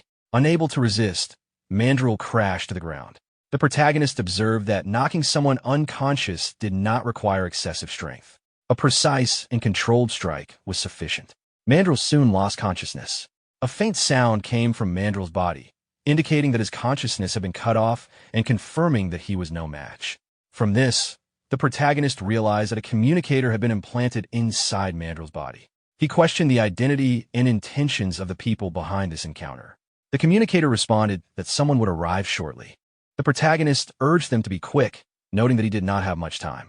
Soon after, Pei Yowang arrived with his brother. They speculated that this might be some kind of test conducted by a mysterious organization and wondered what such people wanted with the protagonist. The protagonist dismissed the idea, though he acknowledged that it did resemble such a situation. Mandrill's body suddenly began to tremble. The protagonist prompted him to get up if he was conscious. Mandrill soon regained awareness, clearly injured, and wondered how his previous technique had been countered. The protagonist assessed that the technique relied on sonic waves affecting the brain and that neutralizing it only required applying a stronger opposing force. Mandrill realized that the protagonist had not yet used his full strength. He instructed the Pei brothers to leave the area, and they complied. Once alone, Mandrill revealed that he was indeed affiliated with an official organization and that his purpose was to recruit the protagonist. The protagonist rejected the offer outright, expressing dissatisfaction with the organization's methods and stating that even a proper invitation would not have changed his decision. Inwardly, he reflected that he was content with his current life, practicing martial arts peacefully, living steadily, and occasionally taking on containment tasks suited him well. Mandrill attempted to persuade him further, admitting that his methods were somewhat unrestrained. He emphasized the benefits of joining, pointing out that advanced protective membranes like his own were impossible to obtain through ordinary means and would be provided freely upon joining. The protagonist remained unconvinced, noting that Mandrill had still been injured despite those enhancements. Mandrill acknowledged the protagonist's talent, but warned that the human body had limits and that eventually, the inability to advance further would become unbearable. The protagonist smiled and calmly refused the offer. He believed it was more interesting to rely on an unmodified body rather than artificial enhancements when facing modified humans. Mandrill grew irritated by the refusal, but his communicator abruptly interrupted him, criticizing his poor recruitment skills. Mandrill realized that the voice belonged to his captain and instinctively looked up. Both he and the protagonist raised their heads as a figure descended directly from the sky. As the figure came into view, the protagonist recognized the falling silhouette as Voidblade. A white-haired woman landed in front of them. She revealed her identity as the captain of White Raven Squad 838 and indicated that Mandrill was a member of her squad. The protagonist quietly recalled that this same person had previously introduced him to Wu Yuqing and questioned why she was attempting to recruit him again. Internally, he sensed that this time the approach was driven by higher authority rather than personal initiative. Aside from recruitment, she had another purpose for appearing. She brought up the monster the protagonist had killed several days earlier and questioned whether he knew its true origin. The protagonist identified it as a Borderlands creature, but she clarified that this was only partially correct. She explained that the creature did possess the defining characteristics of Borderlands organisms, including a core that served as its power source. Such cores were not always located in the heart and could exist in various parts of the body. As long as the core remained intact, the creature could revive repeatedly. The protagonist realized that he had unknowingly destroyed the core during the fight, which explained the outcome. When he asked why she claimed it was not entirely a Borderlands creature, she identified it as a sky-lodging insect mother originating from Borderlands F-056, known as Carrion Lake. Its assessed danger level was extremely high. Noticing the protagonist's confusion, she proceeded to explain the danger level system using combat data gathered from Mandrill. Based on the evaluation, the protagonist's current danger level was far beyond that of an ordinary adult, while the sky-lodging insect mother, at peak condition, exceeded even that by a massive margin. She clarified that such a high rating represented an extreme scenario. In its unawakened state, the sky-lodging insect mother was far less threatening and primarily functioned as a reproductive organism. It possessed the ability to absorb genetic traits from consumed creatures and produce corresponding offspring, even combining multiple genetic sources into new species. About a month earlier, a smuggling group had captured one such organism from Carrion Lake and transported it out of the Borderlands. The official forces had pursued them into Qingqing's southern district, but eventually lost track of the trail. The recent incident involving the protagonist had finally provided a new lead. From this explanation, the protagonist understood that the cockroach-like monster he had killed was an offspring created by the sky-lodging insect mother. As the implications settled in, he connected the traits he had observed and realized that the creature had likely been formed through the fusion of a cockroach and a human. The leader pointed out that the cockroach man's strength had been steadily increasing. She believed the person controlling the sky-lodging insect mother was continuously enhancing it, and because the protagonist had repeatedly disrupted their plans, he had already become a target. The protagonist realized that the invitation to join was not meant as protection. The leader made it clear that her intention was recruitment. She acknowledged his young age, his exceptional talent, and his courage in facing Borderlands creatures directly. She explained that White Raven, backed by the agency, possessed the most advanced and professional training system in Juxia and claimed it could fully develop his potential. As he considered her words, the protagonist admitted to himself that the offer sounded appealing. However, he also knew that a system that prioritized training above all else was something he had already possessed from the very beginning. Because of that, he chose to refuse. The leader accepted his decision calmly and said she could understand his way of thinking. Instead, she used her authority as captain of Squad 838 to grant him the status of external personnel within White Raven. Under this arrangement, he would occasionally receive commissions when needed and obtain corresponding rewards. This condition felt unexpectedly lenient to the protagonist. He then shifted his focus to the agency itself and wondered whether it possessed any god relics. The leader confirmed that the agency housed a god relic research institute containing many such relics, and that with sufficient merit, obtaining one would not be difficult. After hearing this, the protagonist agreed. He admitted that he had admired White Raven for many years and that becoming external personnel aligned with his long-held goal. The cooperation between both sides was settled. Mandrill felt confused by the decision and questioned whether it was necessary, believing that a martial arts genius, while rare, was not truly uncommon. The leader disagreed, explaining that the protagonist was far from simple. She revealed that she had recently contacted the eldest miss of the Wu family again, and the importance Wu Yuqing placed on Shui Jing was far beyond normal expectations. Mandrill recognized Wu Yuqing as a natural recipient. The leader reminded him that Wu Yuqing had always sought a way to remove that status and believed only a god could oppose another god. Aside from god relics, Shui Jing was the only individual she truly cared about. Because of this, the leader believed he possessed a hidden quality they had yet to uncover, and securing him first was essential. The scene then shifted. While riding in his car, the protagonist reflected on Qingcheng, thinking that even its most prosperous areas could not compare to the North District. Shortly after, he received a message from Wu Yuqing asking him to meet her at the library. He responded that he was on his way and instructed the driver to head toward Qingcheng Library. The scene shifted again. Inside Qingcheng Library on the 7th floor, the protagonist entered and was directed to sit. He picked up a glass of water and drank quietly. With an awkward expression, the protagonist showed his dissatisfaction with the drink. Inwardly, he wondered how much Yuqing actually liked the sweet water kettle. Yuqing explained that the tea was brewed using water produced by his favorite god relic. The protagonist chose a can of Coke instead and opened it. After that, Yuqing brought up the matter of White Raven, assuming they had already contacted him.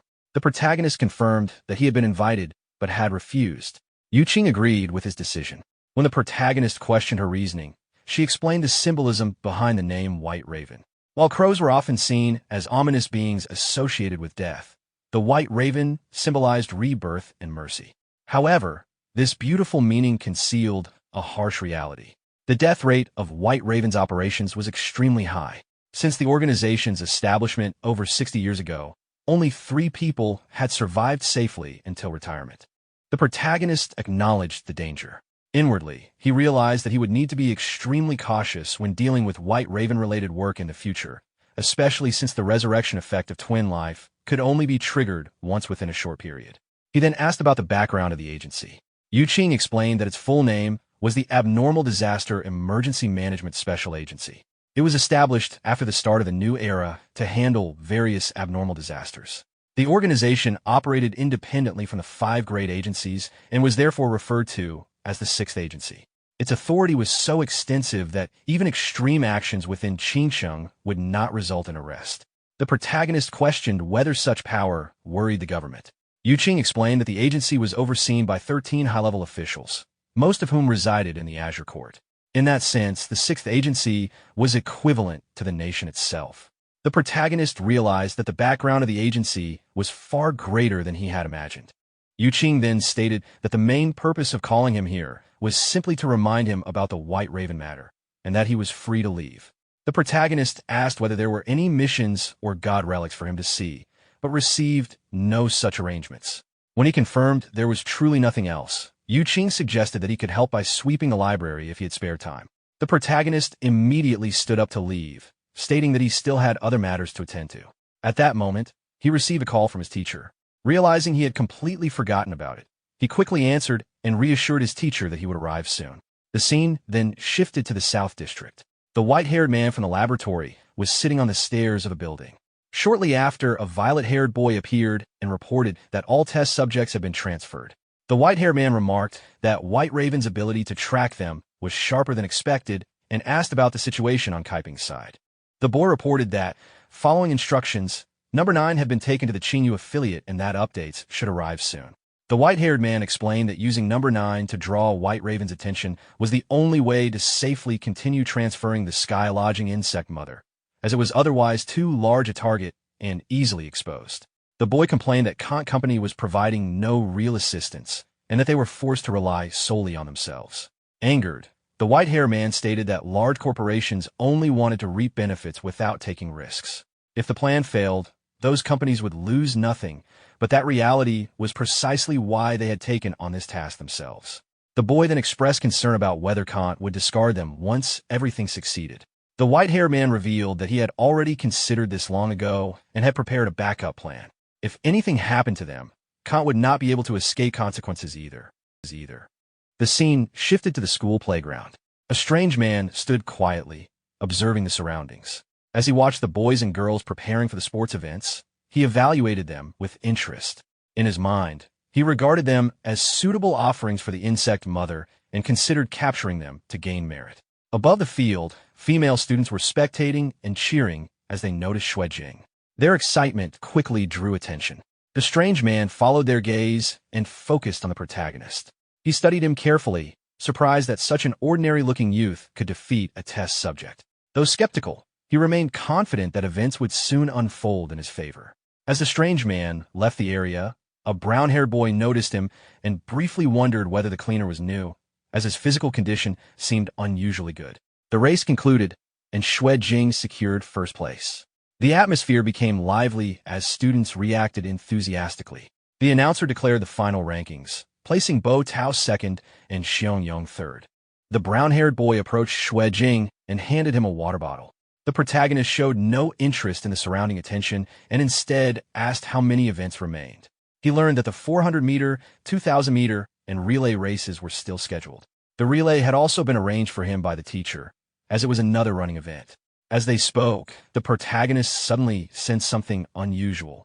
A faint sense of discomfort made him turn back instinctively. Activating his eye ability, he scanned the surroundings. What he detected immediately caused concern. He could not believe that such a creature would appear in this location. Inside the academic building, a cockroach-like humanoid monster began attacking people.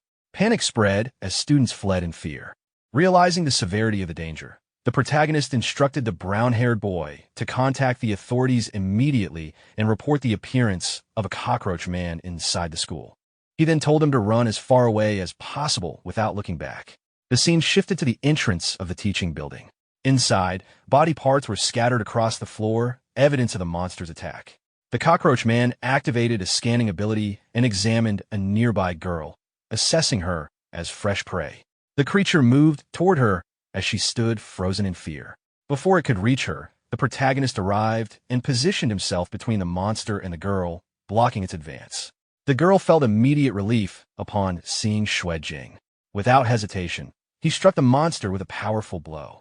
The force of the impact sent the creature high into the air before it slammed against a wall behind it. He instructed the girl to leave quickly, and she fled the area in panic. Advancing again, he activated Twin Life and Twin Speed. While moving forward, he focused on weakening the monster first and concentrated his strength into a single point.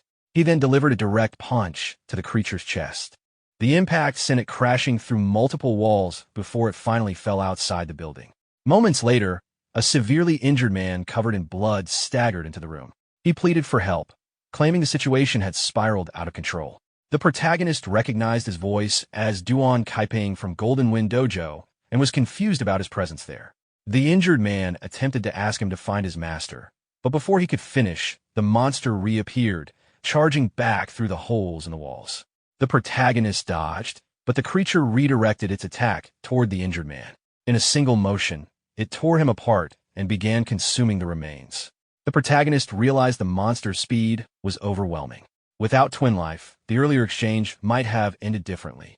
Even his previous decisive strike had failed to kill it. The creature turned toward him again, roaring. The injuries it had sustained began to heal at a visible pace. The recovery speed was far beyond normal expectations. As it attacked again, he evaded swiftly but noticed a shallow cut on his arm. Even while dodging, he had been grazed by a tentacle. This version of the cockroach man was clearly different. Compared to the one he had encountered at Ruizhou Hotel, this one appeared larger and more durable. The barbs on its limbs had grown bigger, and even its antennae had evolved into offensive weapons. It seemed that its genes had been further optimized. The battle was likely to become one of endurance. He took out a CO2 cylinder and presented it as bait. The monster instantly sliced it in half. Gas burst out, and quickly filled the area with thick vapor. Using the smoke as cover, the protagonist launched multiple strikes. He then grabbed a broken iron rod from the debris and seized the opportunity. With a swift motion, he drove the rod into the creature's head and forced it down to its knees. Even in that state, it did not appear completely neutralized. Suddenly, it vanished from sight and began circling him at high speed. He realized it was attempting to confuse him with rapid movement before launching a sneak attack. The fact that it was thinking strategically made the situation more serious. Closing his eyes, he relied on visualization rather than sight. By tracing its movement trajectory mentally, he located it. The sensation reminded him of the moment he had comprehended the cloud-sealing tail. As the monster lunged in, he countered with a decisive strike, executing hidden dragon-style's killing move, turning golden scales. After delivering the blow, he understood that the disturbance at the school was too large to go unnoticed. White Raven would likely respond. For now, the priority was to hold the creature off and buy time until reinforcements arrived. The continuous clash between Xue Jing and the monster causes structural damage throughout the academic building. Quincheng arrives from above using her anti-gravity augment dragon wing device. Observing the extent of the destruction in such a short time, she determines that Xue Jing is still engaged inside. A helicopter approaches the area, but a concentrated air vortex bursts upward through the roof, forcing it to adjust position. Mandrill questions whether they should descend. After scanning the battlefield and confirming Xue Jing's location, Quincheng informs the team that combat data has already been synchronized to their systems. She decides to enter first to secure Xue Jing. The remaining squad members are assigned to capture the sky-lodging insect mother's offspring alive. Quincheng descends into the damaged building. She assesses the residual airflow disturbance and considers that it may have been generated by the cockroach-type monster. Approaching Xue Jing, she places a hand on his shoulder. He reacts instinctively but stops upon recognizing her. His physical condition deteriorates from accumulated injuries and strain, and he collapses. Quincheng stabilizes him and administers a fast-acting painkiller. After taking it, he warns her about the monster's strength. She confirms that the full White Raven squad is present.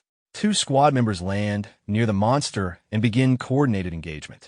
Mandrill initiates frontal pressure while receiving tactical reminders from Quincheng regarding the creature's thrust patterns. The monster attempts a direct advance, but is intercepted. A black-haired squad member follows with a precision strike to disrupt its balance. Quincheng gains altitude and demonstrates proper attack positioning. She releases multiple knives from her belt, embedding them precisely into the monster's joint structures. After a brief delay, the knives discharge an electrical current. The concentrated shock fractures the monster's body along its weakened structural points, separating it into multiple segments. She recalls the blades. From his position on the ground, Xue Jing observes that each strike had targeted functional joint weaknesses, minimizing force while maximizing effect. Despite severe structural damage and loss of mass, the monster remains alive. Quincheng instructs Qiyu to prevent further blood loss and maintain the creature's vital condition, as it may provide a lead to the sky-lodging insect mother. She then directs Xiao Jing to prepare the mission report and submit a request to headquarters for a tracking device. Qiyu acknowledges the instruction and begins stabilizing the restrained monster. Mandrill approaches Xue Jing and comments on his condition. Xue Jing responds that their arrival was timely.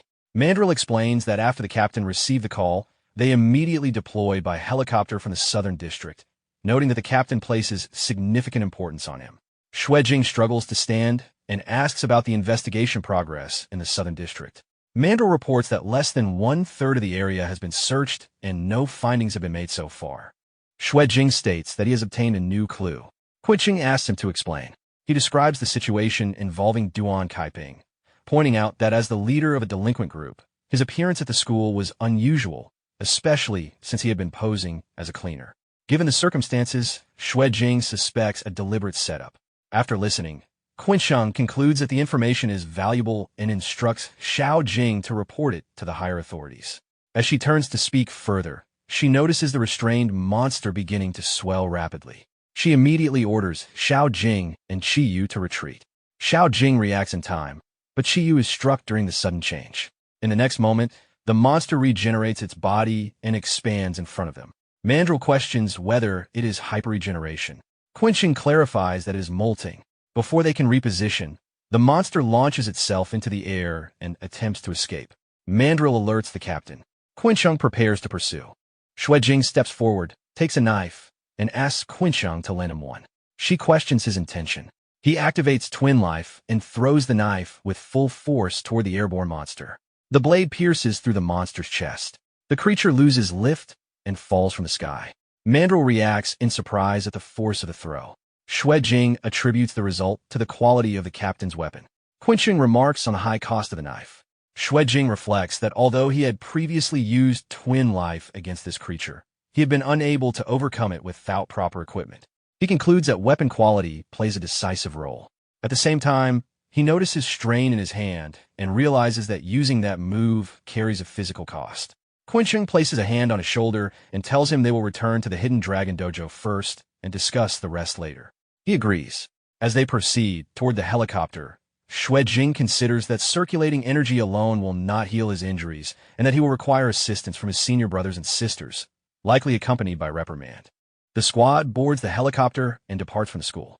During the flight, Mandrill reports that they have lost another member and asks whether reinforcements should be requested.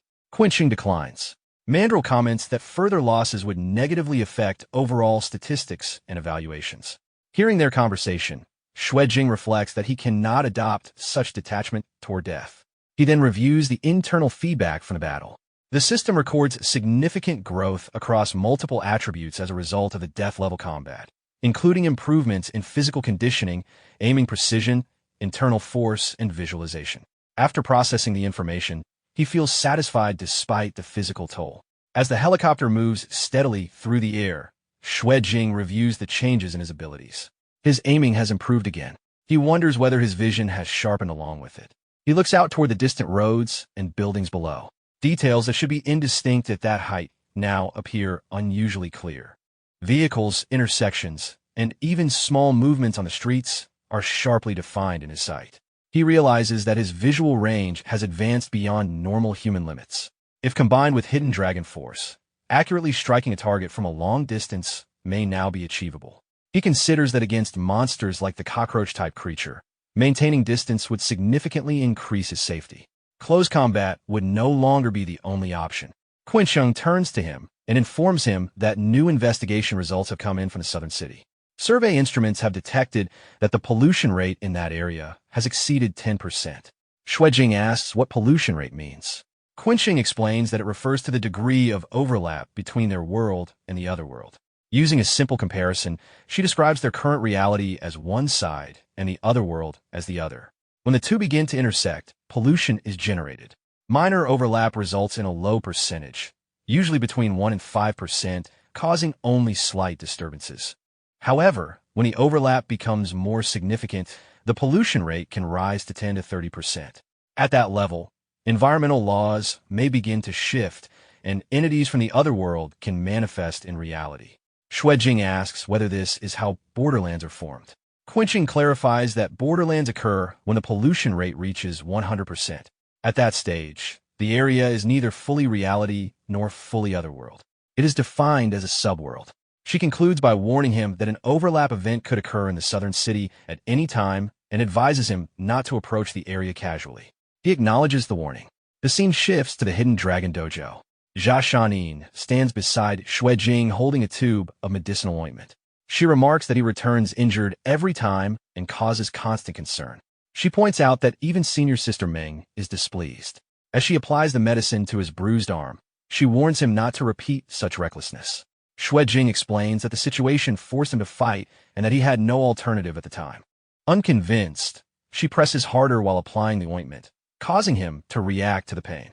She tells him he needs to remember it and points out that his entire arm has turned dark with bruising and recovery will take time. He reiterates that during the encounter, he was the only one capable of standing against the monster. Jia Shanin braces his back with her elbow to stabilize him during treatment. He winces again as she increases pressure. She then leans closer and begins channeling qi to guide the medicinal properties into his body, telling him to endure it so the treatment can properly penetrate. As senior sister Meng joins in and applies her own qi with controlled movements, Xuejing notices the difference. Her control is more refined, and the medicinal paste seeps in smoothly without causing additional discomfort. The warmth spreads steadily through his muscles and membranes, easing the strain. While both senior sisters continue the treatment, he senses a subtle change within his body, as if something is responding to the stimulation. At that moment, the dojo master enters and calls out to him. Both senior sisters immediately withdraw, slightly, their expressions turning restrained. Xue Jing straightens despite the lingering soreness and greets his master. The dojo master examines Xue Jing's hand and asks whether he has truly cultivated golden scales. Seeing the extent of the injuries, he remarks that the monster must have been unusually strong to cause this level of damage. Xue Jing then asks about the Golden Wind Dojo. The master recalls that when he was younger, he exchanged pointers with their dojo master, Jiao Hanyuan. At that time, the Golden Wind Dojo promoted a method that trained fists and feet to function like blades, claiming that being unarmed was equivalent to being armed. Curious, he sought them out for a match. Xue Jing is surprised to learn that the master fought more than one opponent. The master explains that after he defeated their leader, the disciples joined in.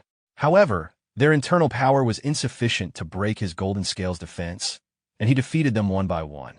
Even so, he acknowledges that the Golden Wind Dojo has real substance.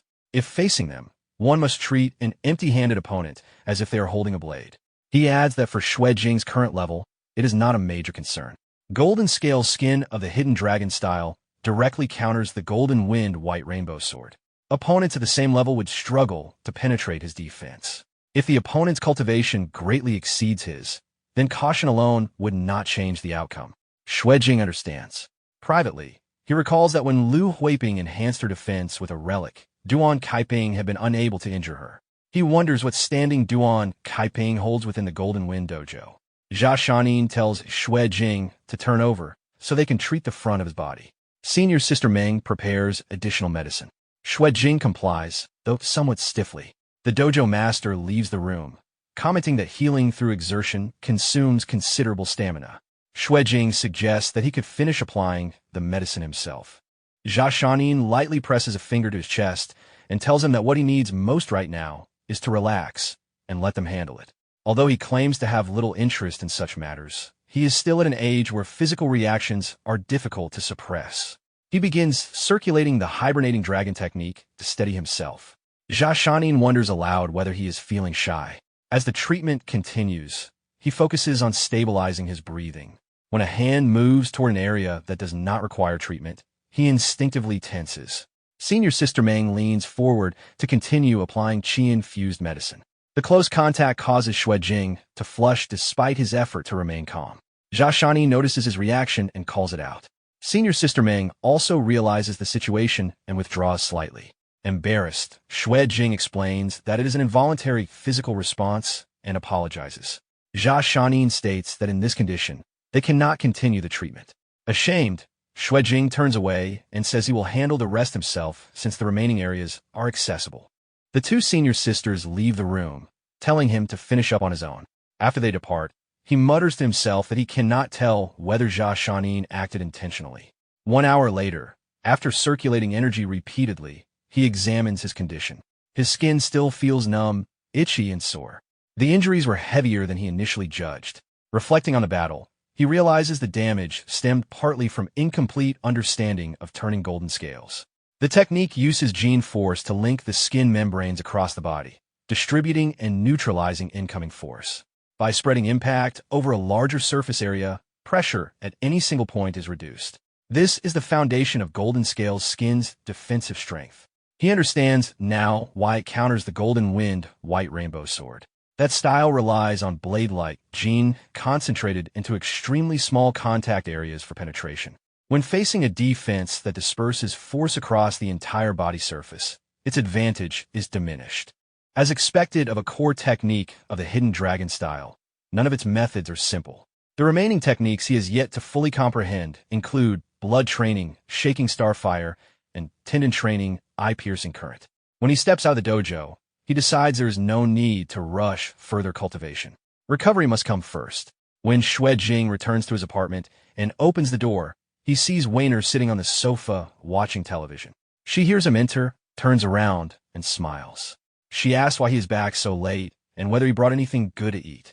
He pauses, surprised, and asks how she is able to appear in human form again.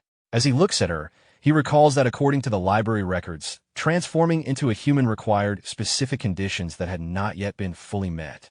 Wainer explains that around noon, she suddenly found she could change back on her own.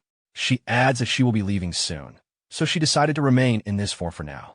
Jing sits beside her and asks why she plans to leave and whether living here has been uncomfortable. She replies that staying by his side brings him danger. She mentions Khan's security company, the Dragon Sect, and possibly other forces he may not even be aware of. Remaining near him only increases the risks he faces.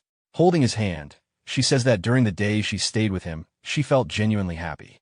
Living as a cat allowed her to be carefree, focusing only on simple things without the burdens of leadership. However, she is the sect leader of the Dragon Sect, and she cannot ignore that responsibility. She concludes that it is time for her to go. Her expression softens, and tears gather in her eyes as she leans closer. Jing holds her firmly and tells her that abandoning her out of fear would make him worthless. He says that no matter what danger comes, they will face it together. She looks at him and asks whether she can truly stay. He confirms that she can. She embraces him tightly.